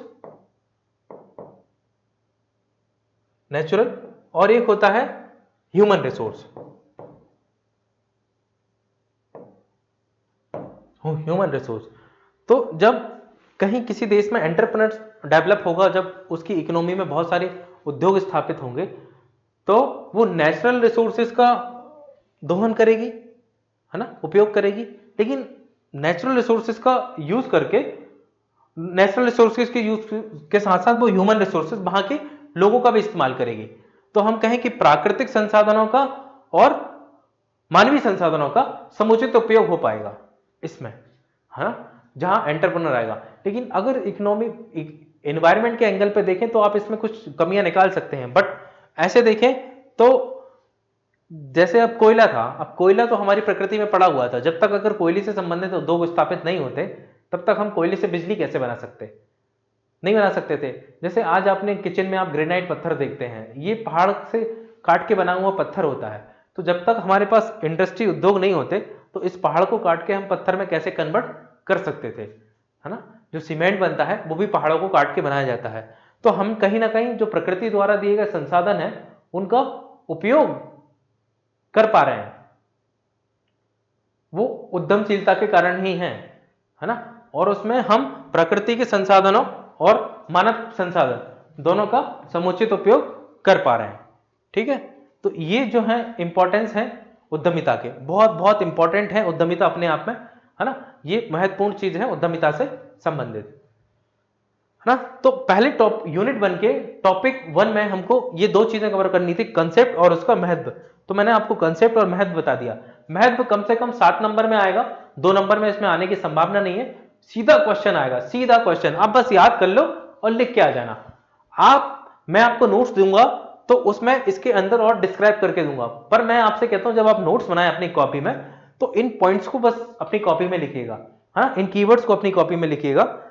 आप रिवीजन वहां से कर लीजिएगा 2-3 बार ताकि आपके दिमाग में सेट हो जाए, फिर एंड रिवीजन आप इनसे ही कीजिए। यही की पॉइंट आपको एग्जाम में लिख के आने हैं, है ना। बहुत बेहतर और बहुत शानदार ये पॉइंट है, आपको जनरली ये आसानी से किसी किताब में नहीं मिलेंगे, है ना। ठीक है, अब यूनिट 1 के अंदर जो हमें अगला टॉपिक पढ़ना है वो है सिम्टम्स ऑफ एंटरप्रेन्योरशिप, या मैं बोलूं उद्यमिता के लक्षण, उद्यमिता के लक्षण, उद्यमिता के लक्षण। अच्छा, मैं कहीं हिंदी यूज कर रहा हूं, कहीं इंग्लिश यूज कर रहा हूं, आपसे कोई दिक्कत तो नहीं है ना। आपको दिक्कत वैसे होनी नहीं चाहिए, है ना, क्योंकि मेरा मोटिव यहां खड़ा होकर आपको समझाने का है। मैं कोई भाषा सिखाने नहीं आया हूं, मैं ना मैं आपको इंग्लिश सिखाने आया हूं ना मैं हिंदी सिखाने आया हूं, मैं सब्जेक्ट बताने आया हूं। आप सब्जेक्ट को समझिए, आपको अगर समझ में आ जाता है तो अगर आपको जो भी भाषा आती है जिस में आप कंफर्टेबल है उसमें आप डिलीवर कर ही देंगे। आप उर्दू में लिखो या मराठी में लिखो या बंगाली में लिखो या हिंदी में लिखो या इंग्लिश में, आपको चीज समझ में आनी चाहिए, आपको कंसेप्ट समझ में आने चाहिए। अगर आपको फंडा समझ में आ गया, कंसेप्ट समझ में आ गया, उसका फंडामेंटल समझ में आ गया तो डिलीवरी तो आप आसानी से कर ही लेंगे। तो इंग्लिश का मैं यूज करता हूं, जैसे मैंने आपसे कहा सिम्टम्स ऑफ एंटरप्रेन्योरशिप, और वैसे भी मैं सिलेबस के अकॉर्डिंग पढ़ा रहा हूं। तो जब भी आप इस यूनिट को शुरू करें, पढ़ें, तो कम से कम सिलेबस को 2-4 बार पढ़ लें पहले, है ना, ताकि आप कनेक्ट कर पाए कि सर वही पढ़ा रहे हैं जो हमारे सिलेबस में लिखा हुआ है। तो हिंदी और इंग्लिश वालों को यहां दिक्कत नहीं होनी चाहिए। और अब आप बड़े हो गए हैं, आप इन सब चीजों से बाहर निकलिए, मीडियम जैसी कोई चीज नहीं होती। ये ज्ञान का एग्जाम है सिविल सर्विस, ये मीडियम का एग्जाम नहीं है, ज्ञान का एग्जाम है। और एमपीपीएससी में तो वैसे हिंदी जो है उसका वेटेज ज्यादा हो जाता है, क्योंकि एक हिंदी का पर्टिकुलर पेपर ही होता है और ऐसे भी आपको हिंदी में ही लिखना पड़ता है ना। तो हम दोनों लैंग्वेज में लिखेंगे, बाइलिंगुअल चलेंगे, कहीं हिंदी कहीं इंग्लिश। आपको ध्यान देना है कंसेप्ट को समझने पे, लेकिन जो पीडीएफ होगी हमारी वो प्रॉपर तरीके से हिंदी में ही होगी या इंग्लिश में होगी, वो बाइलिंगुअल नहीं होगी। ठीक है, तो उद्यमिता के लक्षण या सिम्टम्स। अब देखिए यहां पर पहली बात, आप इस शब्द को समझना पड़ेगा, लक्षण का मतलब क्या होता है, लक्षण क्या है ना। लोग यहां विशेषताएं और लक्षण को एक जैसा मानने लगते हैं, लेकिन ऐसा नहीं है। लोग तो कंसेप्ट, लक्षण और विशेषताओं में अंतर नहीं कर पाते, है ना। लक्षण क्या होते हैं, जैसे मैंने आपको हिंदू धर्म का एग्जाम्पल दिया था, तो उससे रिलेटेड जो विचार थे उनको हिंदू कहा जाता था। मतलब जो जो विचार थे कि भाई कोई पर्यावरण की पूजा करता है तो हिंदू है, कोई अनेक देवताओं की पूजा करता है तो हिंदू है, कोई राम को पूजता है तो हिंदू है, ऐसे ही कंसेप्ट चलते थे किसी किसी टाइप के। लक्षण क्या है, जैसे मैं कहूं हिंदू के क्या लक्षण होते हैं, हिंदू धर्म के क्या लक्षण है, तो आप जानते हैं कि हिंदू धर्म के क्या लक्षण हो सकते हैं, कि जो तिलक लगाता है वो एक हिंदू धर्म का लक्षण है। मतलब हम कह सकते हैं कि ये हिंदू है, ये सनातनी है, तिलक को धारण करता है। जो प्रकृति की पूजा करता है, जो गौ माता की पूजा करता है, हम कह सकते हैं कि वो हिंदू है। तो इसके लक्षण है ना, लक्षण समझ रहे हैं ना आप? जैसे एक और एग्जांपल से मैं समझाऊं आपको कि आपको अगर चिकनगुनिया का बुखार हो जाता है तो चिकनगुनिया के क्या लक्षण है कि हाथ पैर में दर्द होता है, घुटनों में दर्द होता है, सर में दर्द होता है, सांस लेने में तकलीफ होती है, बॉडी गर्म होती है। तो ये लक्षण है ना उस पर्टिकुलर चीज के, मतलब हिंदू धर्म के लक्षण मैंने आपको बताया आपको चिकनगुनिया के, तो ये होते हैं लक्षण। और विशेषताएं क्या होती हैं? विशेषताएं अलग चीज है। अब हिंदू धर्म की विशेषताएं क्या है कि सभी को समान दृष्टि से देखना, ऐसी विशेषता है। अब चिकनगुनिया की तो कोई विशेषता नहीं हो सकती ना, तो मैं हिंदू धर्म की विशेषता बताता हूं कि समदृष्टि से देखना, प्रकृति को सम्मान देना, है ना, ग्रेटिट्यूड की भावना है हिंदू धर्म के अंदर, वैज्ञानिक दृष्टिकोण के साथ चीजों को समाहित किया गया उनके ग्रंथों में, एक ये वो है विशेषता है हिंदू धर्म की। ऐसे कई विशेषताएं हो सकती है। ऐसे ही आपको उद्यमिता के लक्षण पढ़ने हैं कि कौन से वो लक्षण हैं जो बताते हैं कि ये उद्यमिता है। जैसे कौन से वो लक्षण है जो बताते हैं कि तुम्हें चिकनगुनिया हो गया है या तुम्हें डेंगू की बीमारी हुई है, कौन से वो लक्षण है? तो कौन से वो लक्षण है जो बताते हैं कि ये व्यक्ति जो है या ये है जो उद्यमशीलता है, तो उन लक्षणों को हमें देखना है यहाँ। तो आप समझ गए लक्षण क्या है? लक्षण मतलब जो उद्यमिता को बताएं कि हाँ ये उद्यमिता है, वो उसके लक्षण होते हैं, है ना। तो उद्यमिता के लक्षण में हम जब आप देखेंगे तो 5-6 प्रकार के लक्षण सिम्टम्स हमें देखने को मिलते हैं, है ना। तो उद्यमिता में सबसे पहले जो है व्यक्ति के अंदर या उद्यमी के अंदर जोखिम लेने की क्षमता होती है, या हम कहें कि जिस व्यक्ति के अंदर जोखिम लेने की क्षमता हो हम उसको कह सकते हैं कि वो उद्यमी हो सकता है। एक लक्षण है उद्यमिता का। दूसरा, नवाचार एक उद्यमशीलता का लक्षण है, इनोवेशन, है ना। क्योंकि इनोवेशन अगर नहीं करेंगे तो आप बहुत पिछड़ जाएंगे दूसरों से, इसलिए इनोवेशन एक बहुत महत्वपूर्ण लक्षण होता है उद्यमशीलता का। और इनोवेशन को तो वैसे भी आपको अलग से पढ़ना है, एंटरप्रेन्योरशिप में इनोवेशन का क्या इंपॉर्टेंस है ना, वहां हम इसको डिटेल से देखेंगे। तीसरा है रचनात्मकता, क्रिएटिविटी, या इसको हम सृजनशीलता भी बोलते हैं, सृजनशीलता। ये एक बहुत इंपॉर्टेंट लक्षण होता है उद्यमशीलता का, है ना। एक जो लक्षण है उद्यमशीलता का उसको हम बोल सकते हैं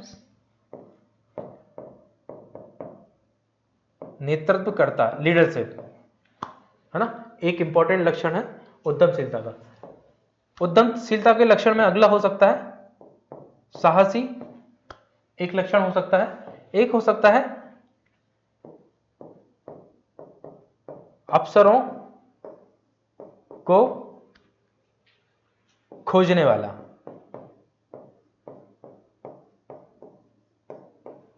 एक लक्षण हो सकता है। और इसके लक्षण देखें तो इसका हो सकता है दूरदृष्टिता, दूर एक लक्षण है। मतलब हम कहें कि जैसे हम कहें कि बुखार आ रहा है तो पैर दुख रहा है, सर दर्द हो रहा है ना, सांस लेने में तकलीफ हो रही है, तो हम कह सकते हैं कि तुम्हें हो सकता है चिकनगुनिया है, हो सकता है तुम्हें चिकनगुनिया है। तो किसी व्यक्ति के अंदर दूरदृष्टिता हो, जो दूर का सोच पाए, जोखिम लेने की क्षमता हो, नवाचार, है ना, नई नई चीजों को सोच पाता हो, क्रिएशन कर सकता हो, लीडरशिप स्किल जिसके अंदर अच्छी हो, साहसी हो, जो डरता ना हो, है ना, और जो अवसरों को खोजने वाला हो, जो देख ले कि आगे क्या होने वाला है, इस संभावना को भी जो देख ले, उस अवसर को पकड़ ले और अपने आर्थिक फायदे में उसको उपयोग कर सके। अगर ऐसे गुण किसी के अंदर दिख रहे हैं तो हम कह सकते हैं कि वो उद्यमशीलता है, उद्यमिता है, हाँ, या वो उद्यमी है, वो उद्यमशीलता को स्थापित कर सकता है। तो ये ही होते हैं उद्यमिता के लक्षण। इसमें देखिए क्या टफ कुछ भी नहीं है, ये बस की पॉइंट आप याद रखेंगे ना, और ये सब आप जानते ही हैं, बस मैंने तो आपको यहाँ लिख के बता दिया। आप बताइए मुझे एक भी चीज ऐसी नहीं होगी जो जिसके बारे में आप नहीं जानते होंगे, है ना, सब चीजें आप ऑलरेडी जानते ही हैं। ठीक है, तो ये है उद्यमिता के लक्षण। अब जो अगला टॉपिक, अब देखिए मैं, आप सोच रहे होंगे कि बहुत जल्दी पढ़ा रहा हूं, बहुत जल्दी नहीं पढ़ा रहा हूं, इतना ही है इसमें पढ़ने के लिए और कुछ है ही नहीं। आपको बहुतों ने डराया होगा, लेकिन डरिए मत। मतलब अब उद्यमिता के लक्षण 7 नंबर या 11 नंबर में आएगा, 2 नंबर में तो आ नहीं सकता। आप इतने लक्षण लिख देंगे काफी है। थोड़ा उद्यमिता को डिफाइन करके सारे लक्षण लिख दीजिए क्या होते हैं। उद्यमिता को मैं बता ही चुका हूं आपको कि बेहतर तरीके से कि उद्यमिता क्या है ना। और इसकी एक यूनिक और ऑथेंटिक डेफिनेशन जो है वो मैं आपको पीडीएफ में मेंशन करा के दूंगा, है ना। तो उद्यमिता के लक्षण ये हो गए, ठीक है। अब जो इसी टॉपिक में अगला जो आपको पढ़ना है वो पढ़ना है आपको कि उद्यमिता के प्रिंसिपल्स क्या क्या है, प्रिंसिपल्स देखना है।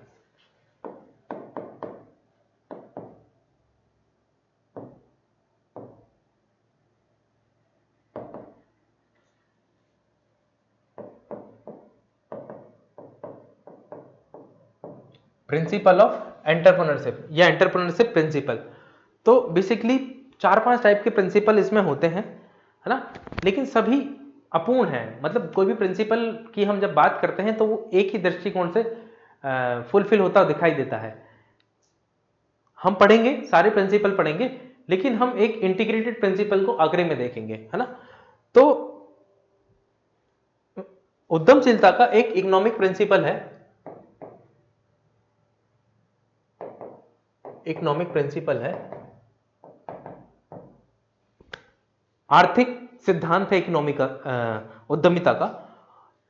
ये जो आर्थिक सिद्धांत है ये इस बारे में बात करता है कि किसी देश में आर्थिक अवसर समुचित मात्रा में होने चाहिए, वहीं पर उद्यमिता का विकास हो सकता है ना। और आर्थिक अवसरों में ये कहता है कि वहां पर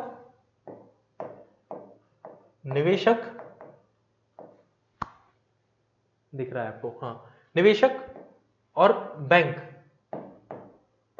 जो है वो उपलब्ध होना चाहिए, है ना, ताकि वो अपनी आर्थिक आवश्यकताओं को या अपनी वित्तीय आवश्यकताओं को पूरा करके काम कर सके। तो ये इसका आर्थिक प्रिंसिपल है। एक प्रिंसिपल इसका होता है, वो होता है सोशल प्रिंसिपल, सामाजिक सिद्धांत। इस सिद्धांत को मानने वाले जो लोग हैं वो ये कहते हैं कि समाज में एक माहौल होना चाहिए उद्यमिता को स्वीकार करने के लिए, क्योंकि उद्यमिता जो है वो एक सामूहिक क्रिया है। मतलब ऐसे समझिए कि आप कोई फैक्ट्री लगा रहे हैं, इंडस्ट्री लगा रहे हैं, तो आप जहां इंडस्ट्रियल तरीके की आपको लेबर मिल जाए, जहां उद्योग लगाने के लिए अनुकूल परिस्थितियां हो, जहां समाज आपको फेवर करता हो, सपोर्ट करता हो, वहीं पे तो आपका उद्योग स्टेबल हो पाएगा और चल पाएगा, है ना। तो कहीं ना कहीं सामाजिक सामाजिक सिद्धांत है वो बहुत आवश्यक होता है किसी उद्यमिता को स्थापित करने के लिए। समाज आपके साथ तैयार हो, है ना। ऐसा नहीं कि समाज उस चीज का विरोध करे, तो फिर आप वहां कैसे एंटरप्रेन्योरशिप को स्टेबल कर पाएंगे। या वहां पर कोई इंडस्ट्री थी ही नहीं, आपने इकलौती अपनी एक इंडस्ट्री लगा दी, तो वहां आपको समाज भी तैयार नहीं होगा उस चीज के लिए, क्योंकि वो मानसिक रूप से तैयार नहीं है, ना आपको वहां पर स्किल लेबर मिल पाएंगी, है ना। तो कहीं ना कहीं सामाजिक प्रिंसिपल जो है वो ये कहता है कि समाज को तैयार होना पड़ेगा, क्योंकि एंटरप्रेन्योरशिप सामूहिक क्रिया है, ये किसी एक व्यक्ति द्वारा लगाया गया उद्यम नहीं है। यहां समाज के सभी लोग प्रत्यक्ष और अप्रत्यक्ष रूप से उद्यमिता में पार्टिसिपेट करते हैं या उद्यमिता को सफल बनाने के लिए प्रयास करते हैं, इसलिए ये सामाजिक प्रिंसिपल निकल के आता है। फिर एक होता है रिसोर्स बेस्ड प्रिंसिपल।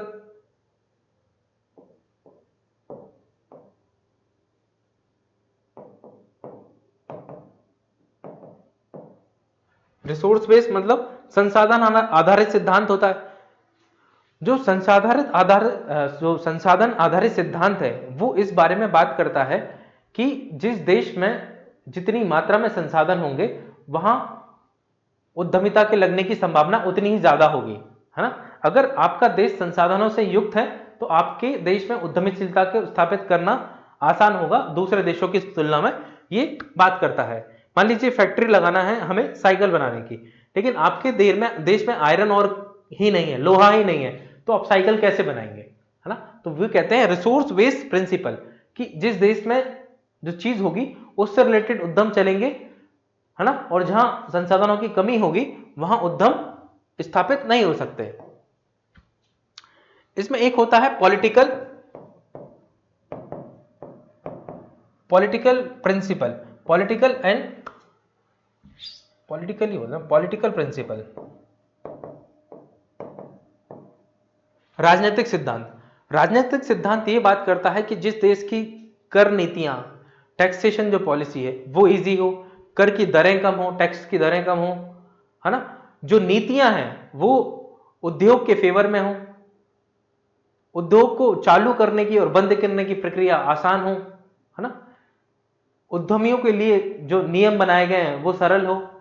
इस तरीके देश में ही उद्यमिता का विकास हो सकता है, जहां राजनीतिक सपोर्ट हो या जहां सरकार की नीतियां उद्यमियों को फेवर करती हुई दिखाई दे रही हो। एक प्रिंसिपल जो होता है वो साइकोलॉजिकल प्रिंसिपल होता है।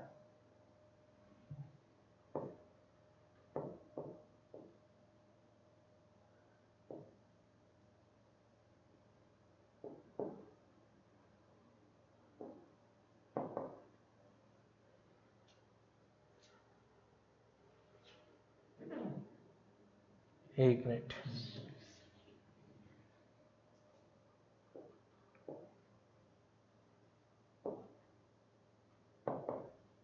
एक होता है साइकोलॉजिकल प्रिंसिपल, होता है मनोवैज्ञानिक, है ना, मनोवैज्ञानिक मनोवैज्ञानिक सिद्धांत होता है। मनोवैज्ञानिक सिद्धांत ये बात करता है कि जब समाज मनोवैज्ञानिक तौर पे किसी उद्यमिता को स्वीकार करने के लिए या किसी नए उत्पाद को स्वीकार करने के लिए तैयार होता है, तभी वहां उद्यम को स्थापित किया जा सकता है या उद्यमशीलता का जन्म उस क्षेत्र में हो सकता है। जब व्यक्ति मनोवैज्ञानिक रूप से तैयार नहीं है तो वहां उद्यमिता का जन्म नहीं हो सकता। ये बात करता है। एक सिद्धांत और हम चाहें तो लिख सकते हैं, सांस्कृतिक सिद्धांत, है ना, कल्चरल सिद्धांत जो आजकल यूज होता है। वो ये कहता है कि किस क्षेत्र में किस प्रकार का उत्पाद बिकेगा, ये उसकी संस्कृति पर निर्भर करता है ना। तो हम कहें सांस्कृतिक सिद्धांत, मैं इसको हिंदी में लिख देता हूं, कल्चरल प्रिंसिपल होता है सांस्कृतिक सिद्धांत, है ना। सांस्कृतिक सिद्धांत ये बात करता है कि जैसे आपको भोपाल मध्य प्रदेश में फैक्ट्री लगानी है, तो भोपाल में आप देखेंगे कि भोपाल की जो जनसंख्या है उसके फूड बिहेवियर क्या है ना, उसकी संस्कृति क्या है, वो क्या खाती है, क्या पहनती है, किस तरीके का उसका पहनावा है।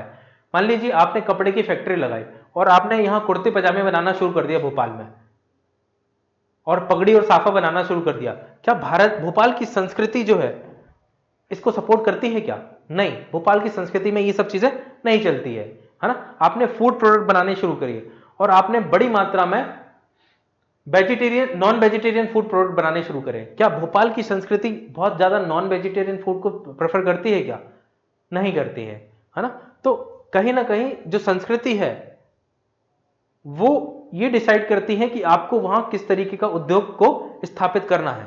तो संस्कृति भी कहीं ना कहीं उद्योग की स्थापना में एक सिद्धांत हो सकती है, सांस्कृतिक सिद्धांत। तो अगर वहां की संस्कृति आपको सपोर्ट करती है, उद्योग को सपोर्ट करती है, उद्यमी को सपोर्ट करती है, तभी वहां पर एंटरप्रेन्योरशिप को स्टेबल किया जा सकता है। तो मुख्य तौर पे ये 6 सिद्धांत है जो हमें पढ़ने होते हैं, है ना।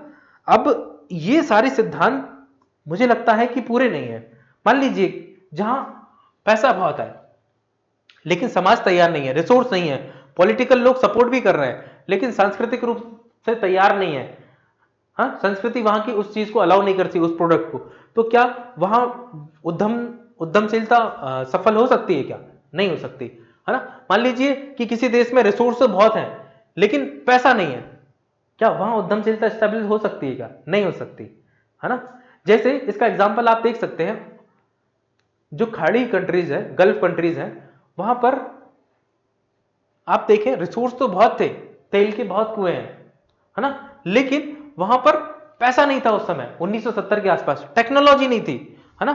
लोग जो है साइकोलॉजिकल रूप से तैयार नहीं थे, पॉलिटिकल पॉलिसीज जो है वहां की वैसी नहीं थी कि वो एंटरप्रेन्योर को सपोर्ट करती हमें दिखाई दे। तो हम कह सकते हैं कि जो एंटरप्रेन्योरशिप है वो वहां डेवलप नहीं हो पाई। लेकिन जैसे ही 1970 के आसपास अमेरिका वहां जाता है और वो इकोनॉमिक एंगल पर जो है चीजें प्रोवाइड कराता है ना, और वहां के जो रिसोर्स है उनसे उनको इकोनॉमिकल टर्म में बदलता है, तो हम कह सकते हैं कि एंटरप्रेन्योरशिप वहीं पर डेवलप हो सकता है जहां पर सारी चीजें मिल जाएं, तभी हम कह सकते हैं कि वहां एंटरप्रेन्योर के डेवलप होने की या विकसित होने की संभावना ज्यादा होती है। तो एक जो नया प्रिंसिपल है इस कंटेक्स्ट में, उसको हम कहते हैं इंटीग्रेटेड प्रिंसिपल। इंटीग्रेटेड प्रिंसिपल, है ना, ये सबसे शानदार प्रिंसिपल है। और ये बात करता है इंटीग्रेटेड प्रिंसिपल, ये कहता है किसी भी उद्यम को या उद्यमशीलता को स्थापित करने के लिए वहां की राजनीतिक व्यवस्था, आर्थिक व्यवस्था, सामाजिक व्यवस्था, सांस्कृतिक व्यवस्था और वहां का लोगों की मानसिकता वो आपके फेवर में होनी चाहिए, तभी आपके उद्यम के सफल होने की संभावना होती है ना। तो ये इस तरीके की बातें करता है, ये है इंटीग्रेटेड प्रिंसिपल, है ना। तो मोटे तौर पे यही जो है उद्यमिता के मुख्य रूप से प्रिंसिपल होते हैं। एक और जो उद्यमिता में आपको पढ़ना है, अब वो पढ़ना है उद्यमिता की विशेषताएं, कि उद्यमिता की विशेषताएं है क्या। उद्यमिता की विशेषताएं, कैरेक्टरिस्टिक ऑफ एंटरप्रेन्योरशिप, उद्यमिता की विशेषताएं।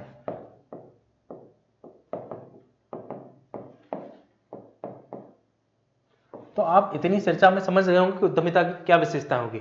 तो उद्यमिता में जो पहली विशेषता हो सकती है कि उसके अंदर जोखिम लेने की क्षमता होगी, है ना। जो भी उद्यमी होगा उसके अंदर पहला गुण क्या होगा, क्या क्वालिटी होगी उसके अंदर, क्या विशेषता होगी, तो उसके अंदर जोखिम लेने की क्षमता होगी। इसको ही हम कह सकते हैं कि साहसी होगा वो, ये उसकी उद्यमिता की एक विशेषता है। दूसरी उद्यमिता की विशेषता हो सकती है नवीनता, न्यूनेस, या इसको बोले इनोवेशन, है ना। इनोवेशन को हिंदी में बोलते हैं नव परिवर्तन या इनोवेशन, है ना। एक उद्यमिता की ये विशेषता हो सकती है। उद्यमिता की अगली विशेषता जो हो सकती है वो हो सकती है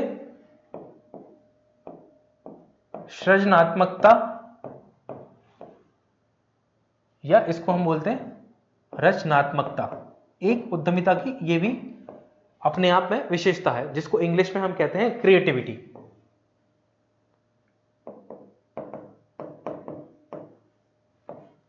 क्रिएटिविटी। उद्यमिता की अगली विशेषता जो हो सकती है वो है कि जो उद्यमी है वो नॉलेज बेस्ड होता है।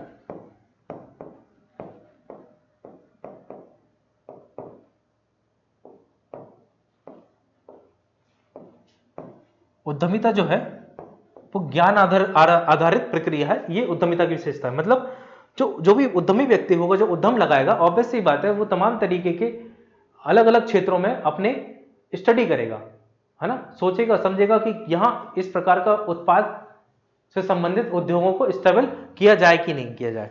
तो कहीं ना कहीं हम कह सकते हैं कि वो ज्ञान आधारित प्रक्रिया का पालन कर रहा है ना। एक विशेषता उद्यमिता की होती है, बहुत ही जबरदस्त विशेषता है। उद्यमिता जो है प्रत्येक बाहरी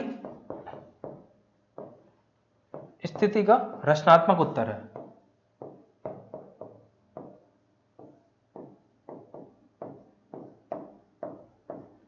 ये वाली जो लाइन है उद्यमिता को आर्थिक एंगल से हटा के और एंगलों को भी जोड़ती हुई में दिखाई देती है, क्योंकि उद्यमशीलता के अंदर जो गुण देखते हैं, उद्यमी के अंदर जो हम गुण देखते हैं उद्यमशीलता स्थापित करने के लिए, वो गुण कहीं ना कहीं एक अच्छे बिजनेसमैन उद्यमी बनने के लिए तो जरूरी है, एक अच्छे सिविल सर्वेंट बनने के लिए जरूरी है, और कहीं ना कहीं अच्छे व्यक्ति बनने के लिए भी बहुत जरूरी है।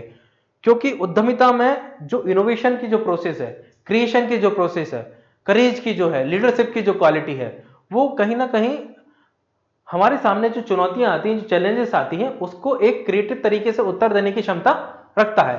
तो इसीलिए कहते हैं, एक दार्शनिक कहते हैं, एक अर्थशास्त्री कहते हैं कि उद्यमिता जो है वो प्रत्येक बाहरी स्थिति का एक रचनात्मक उत्तर है। मतलब उद्यमिता को वो बहुत ही ब्रॉड एंगल पर ले जाकर सोचते हैं। एक जो विशेषता होती है उद्यमिता की, वो उसको हम कह सकते हैं प्रबंधन उत्कृष्टता,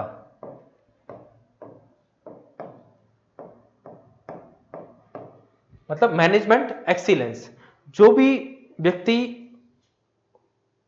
उद्यमी होता है, उद्यम लगाता है, तो उसके अंदर प्रबंधन का एक्सीलेंस होता है, वो प्रबंधन बहुत अच्छे तरीके से कर पाता है ना। तो ये इसकी विशेषता है। ठीक है, एक विशेषता होती है इसकी कि इसमें जो है सामूहिक आचरण होता है। उद्यमशीलता में सामूहिक आचरण होता है। जैसा मैंने आपको बताया था कि उद्यमशीलता कोई ऐसी चीज नहीं है कि किसी मतलब एक व्यक्ति द्वारा कर लिया गया सारा काम हो, है ना। उद्यमशीलता एक कलेक्टिव प्रोसेस है जिसमें सभी लोग मिलकर काम करते हैं। एक सामूहिक प्रक्रिया है जिसमें एक जो उद्यमी होता है वो धीरे धीरे कई सारे अधिकारों को अपने नीचे वाले सबऑर्डिनेट को भी ट्रांसफर करता हुआ हमें दिखाई देता है। तभी एक एंटरप्रेन्योर को हम स्टेबल कर पाते हैं या सक्सेस कर पाते हैं। इसलिए इसकी एक विशेषता है कि एक प्रकार का एक सामूहिक आचरण है।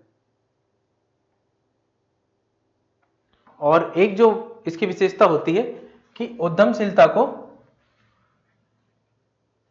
शिक्षा या प्रशिक्षण के माध्यम से अर्जित किया जा सकता है। तो हम कह सकते हैं कि ये अर्जित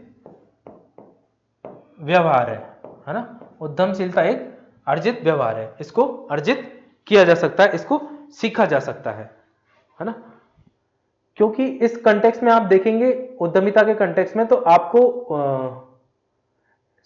सुम्पीटर का एक कोटेशन, एक बहुत इंपॉर्टेंट कोटेशन है, मैं बताता हूं। वो ये कहते हैं उद्यमशीलता को वो कर्तव्य मानते हैं, है ना। वो उद्यमशीलता को वो कर्तव्य मानते हैं और वो कहते हैं कि जो उद्यमी है वो अपने कर्तव्य का पालन करता है और वो अपने कर्तव्य का पालन करते हुए जो नीतियां बनाता है उनका अनुसरण भी करता है और हमेशा आगे बढ़ने का प्रयास करता है ना। और वो कई बार, अनेकों बार जो अपनी शक्तियां हैं, नेतृत्व करता है चूंकि, लेकिन अपनी जो शक्तियों को वो नीचे सबऑर्डिनेट को भी ट्रांसफर कर देता है। जैसे कोई पूंजीपति हुआ, कोई रिसर्च एंड डेवलपमेंट करने वाला कोई मैनेजर हुआ, है ना, या कई अन्य एम्प्लॉय हुए जिनको दे देता है ताकि बेहतर तरीके से हम एंटरप्रेन्योरशिप में काम कर पाए, है ना। तो कहीं ना कहीं एक सामूहिक अर्जित व्यवहार भी है एंटरप्रेन्योरशिप, है ना। तो ये इसकी कुछ जो है विशेषताएं हम देख सकते हैं। ठीक है, तो ये इस तरीके की हम यहां चीजें देखते हैं, है ना। अब इसके बाद जो आपको जो टॉपिक पढ़ना है वो देखिए, अब आपको ये टॉपिक क्या था कि उद्यमिता के आपको विशेषताओं को बताना था। तो मैंने आपको यहाँ पे 8 विशेषताओं के बारे में यहां आपसे बात की, है ना। तो ये उद्यमिता की विशेषता है। जब आप समझ गए ना, अब देखिए टफ नहीं है चीजें। अब आपको जब नोट्स मिलेंगे ना तो आपको डिटेल में ये सब चीजें समझ में आएंगी। वहां थोड़ा सा लिखा हुआ है, लेकिन मैं जो आपको बता रहा हूं वही बात वहां लिखी होगी, है ना। तो आप मेरी बात को अगर समझ गए तो आप पढ़ेंगे तो आपको एक बार में सारी चीजें क्लियरली समझ में आ जाएंगी, है ना। अगला जो हम इसमें देखते हैं कि उद्यमिता में नवाचार का महत्व क्या है ना। इंपॉर्टेंस ऑफ इनोवेशन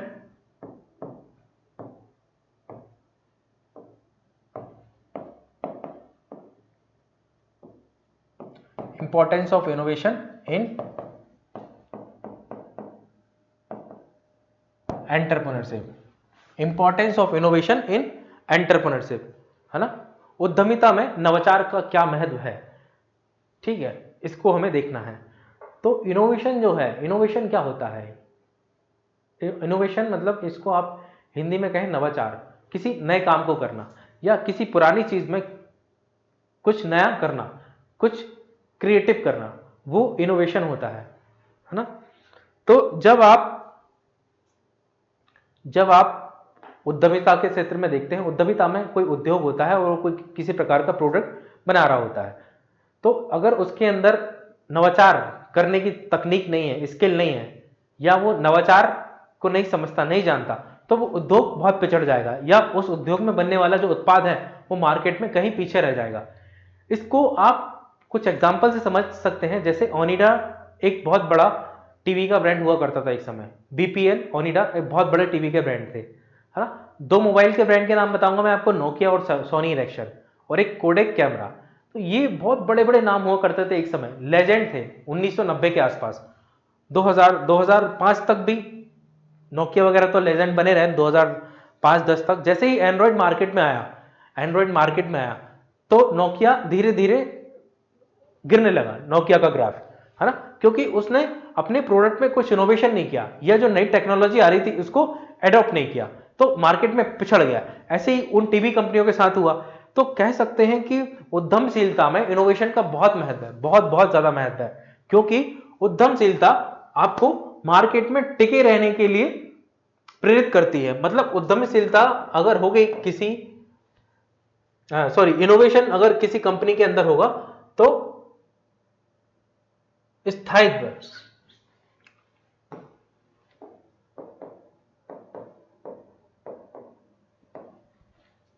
स्थायित्व होगा वहां पर, है ना। स्थायित्व होगा मतलब वहां पर वो जो है प्रोडक्ट वो बाजार में बना रहेगा, स्थायित्व होगा इनोवेशन से। इनोवेशन अगर आप इनोवेटिव हो, है ना, आपका उद्यम इनोवेटिव कार्यों को करता है, तो कहीं ना कहीं आप जो है आपको प्रतिस्पर्धात्मक लाभ मिलेगा,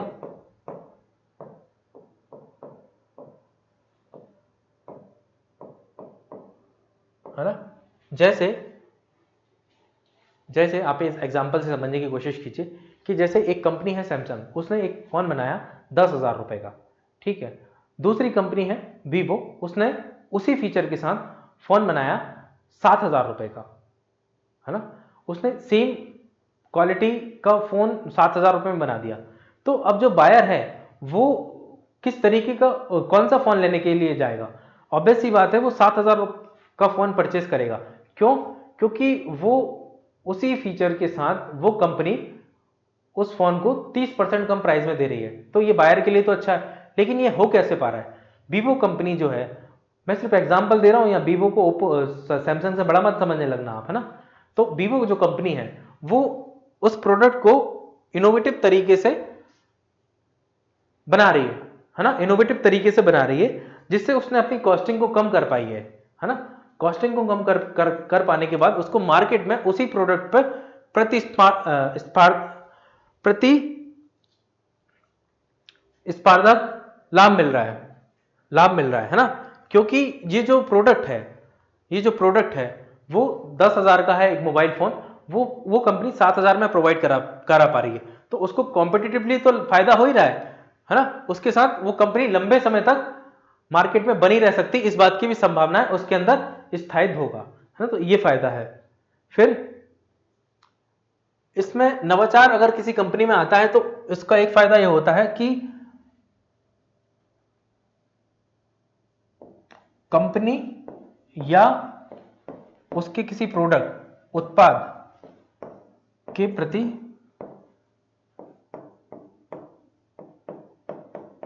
सकारात्मक मानसिकता का विकास होता है।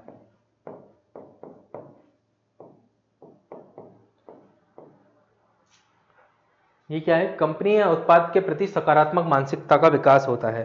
देखिए, जब भी कोई कंपनी कोई प्रोडक्ट बनाती है और उस प्रोडक्ट में हमेशा अपडेट करती रहती है, कुछ नए नए इनोवेशन लाते रहती है, उसको मार्केट में आने वाले नए और प्रोडक्टों से उसका प्राइस कम रखती है, उसमें कुछ एडवांस चीजें देती है, तो निश्चित तौर पर लोग जो है उस कंपनी के प्रति जो है अपना ट्रस्ट बढ़ा देते हैं, और इस ट्रस्ट बढ़ाने के कंटेक्स्ट में कंपनी को फायदा मिलता है ना। लेकिन ये इनोवेशन से ही पॉसिबल है, अगर इनोवेशन नहीं होगा तो कंपनी ऐसा नहीं कर पाएगी, ठीक है। तो इनोवेशन इसलिए बहुत जरूरी हो जाता है। और इनोवेशन का क्या फायदा है कंपनी में? एक होता है इनोवेशन के कारण जो कंपनी है वो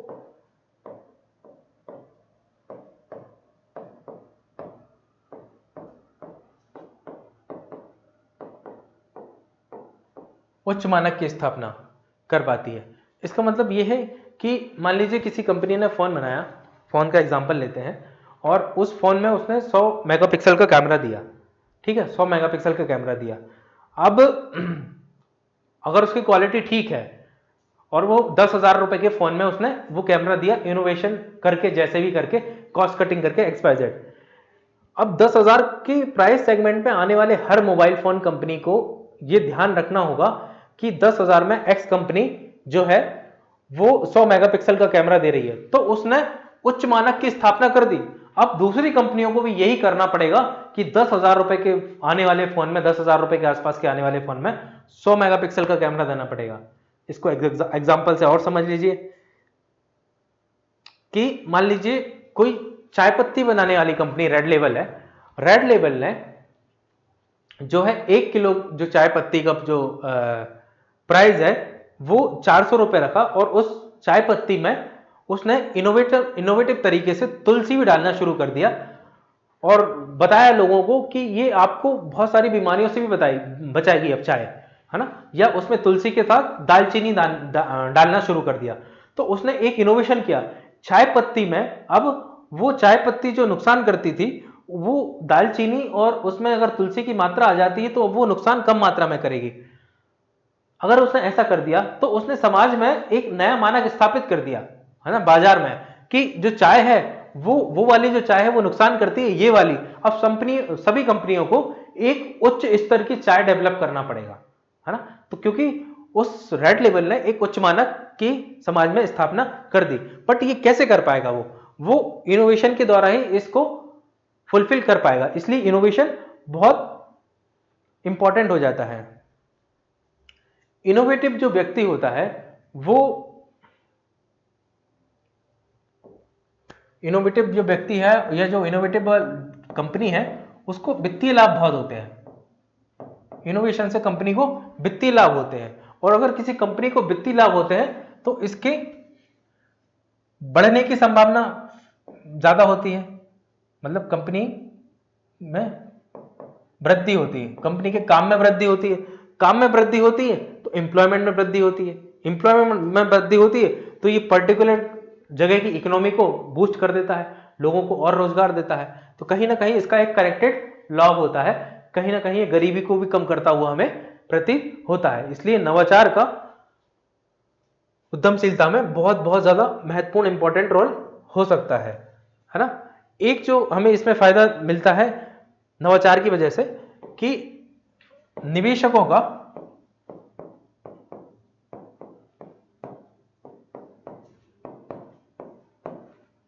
कंपनी के प्रति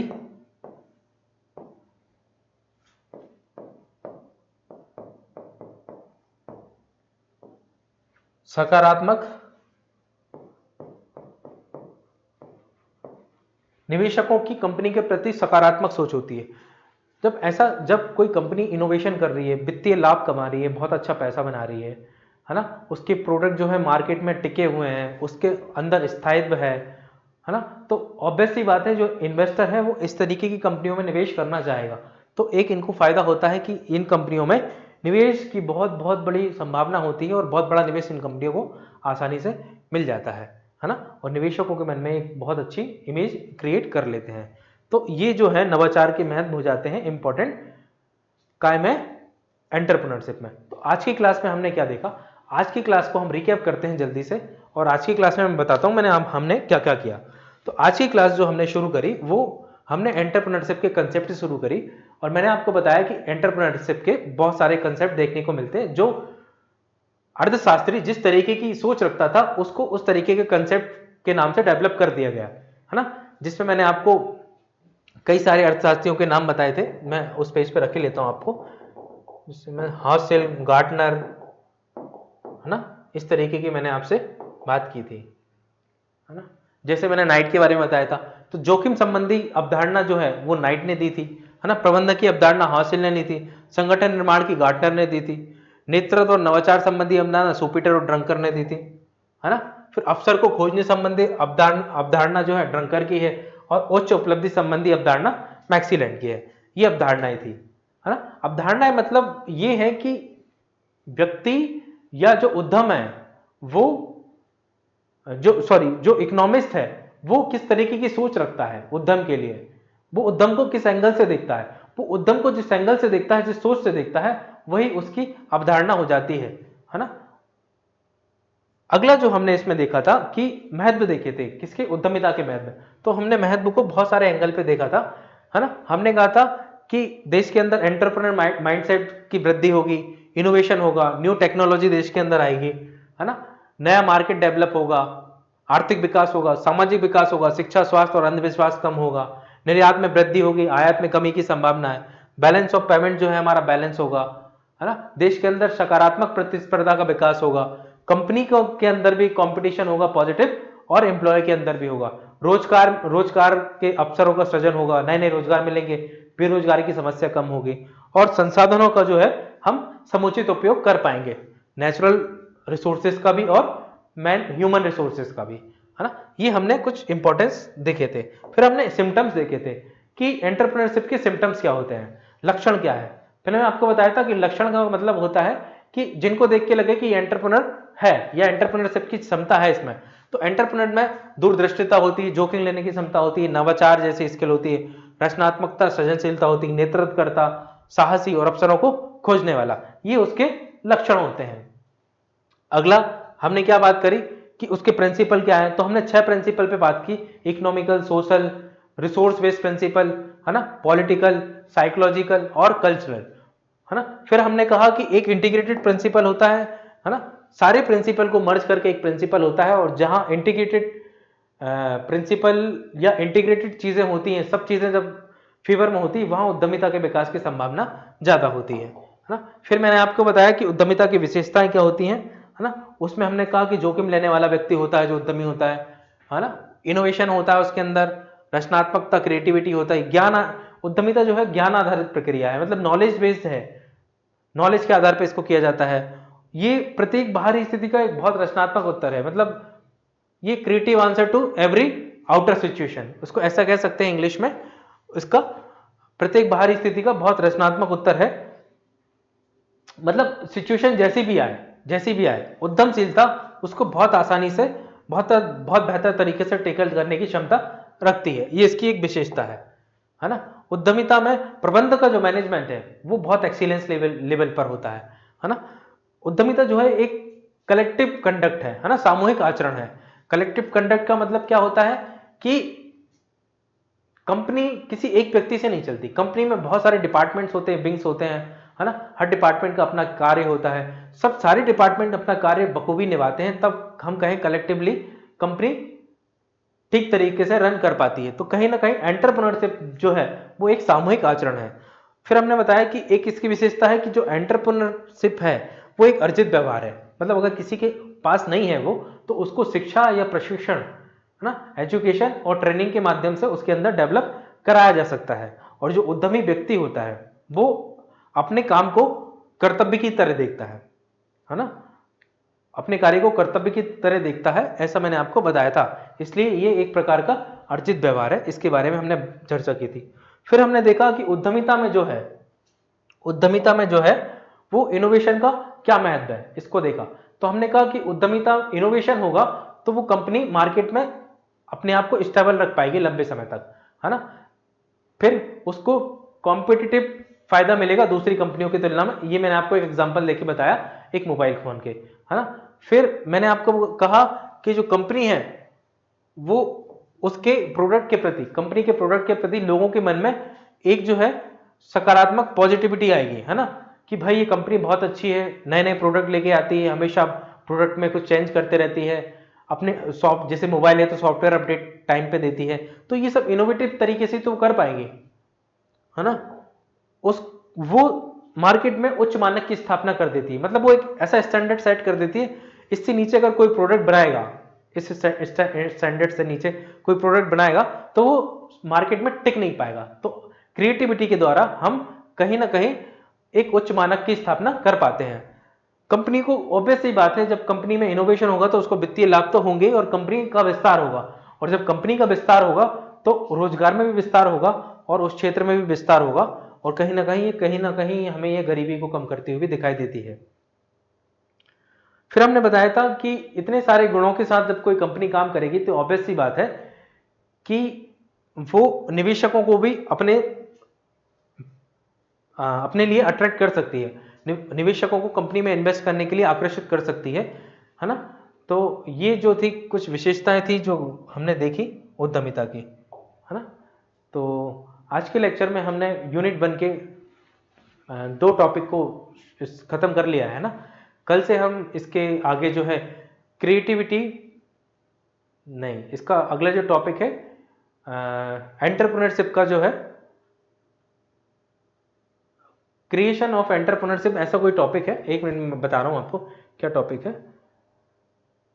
प्रोसेस ऑफ एंटरप्रेन्योरशिप को देखेंगे। इसमें अगला जो टॉपिक है वो प्रोसेस ऑफ एंटरप्रेन्योरशिप को देखेंगे और उस प्रोसेस में हमें 4 टाइप की प्रोसेस को पढ़ना है ना।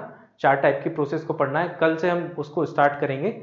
उसमें हमें जो है प्रोसेस में एक क्रिएटिविटी को देखना पड़ता है, एक आइडिया जनरेशन विचार सृजन को देखना पड़ता है ना। एक हमें उसमें बिजनेस प्लान को पढ़ना होता है ना। और एक इसमें हमें जो है एनालिसिस अनुवीक्षण इसको पढ़ना होता है। ये 4 चीजों से ही एंटरप्रेन्योरशिप का क्रिएशन होता है ना। तो अब मिलते हैं हम अगली क्लास में, है ना। Thank you so much.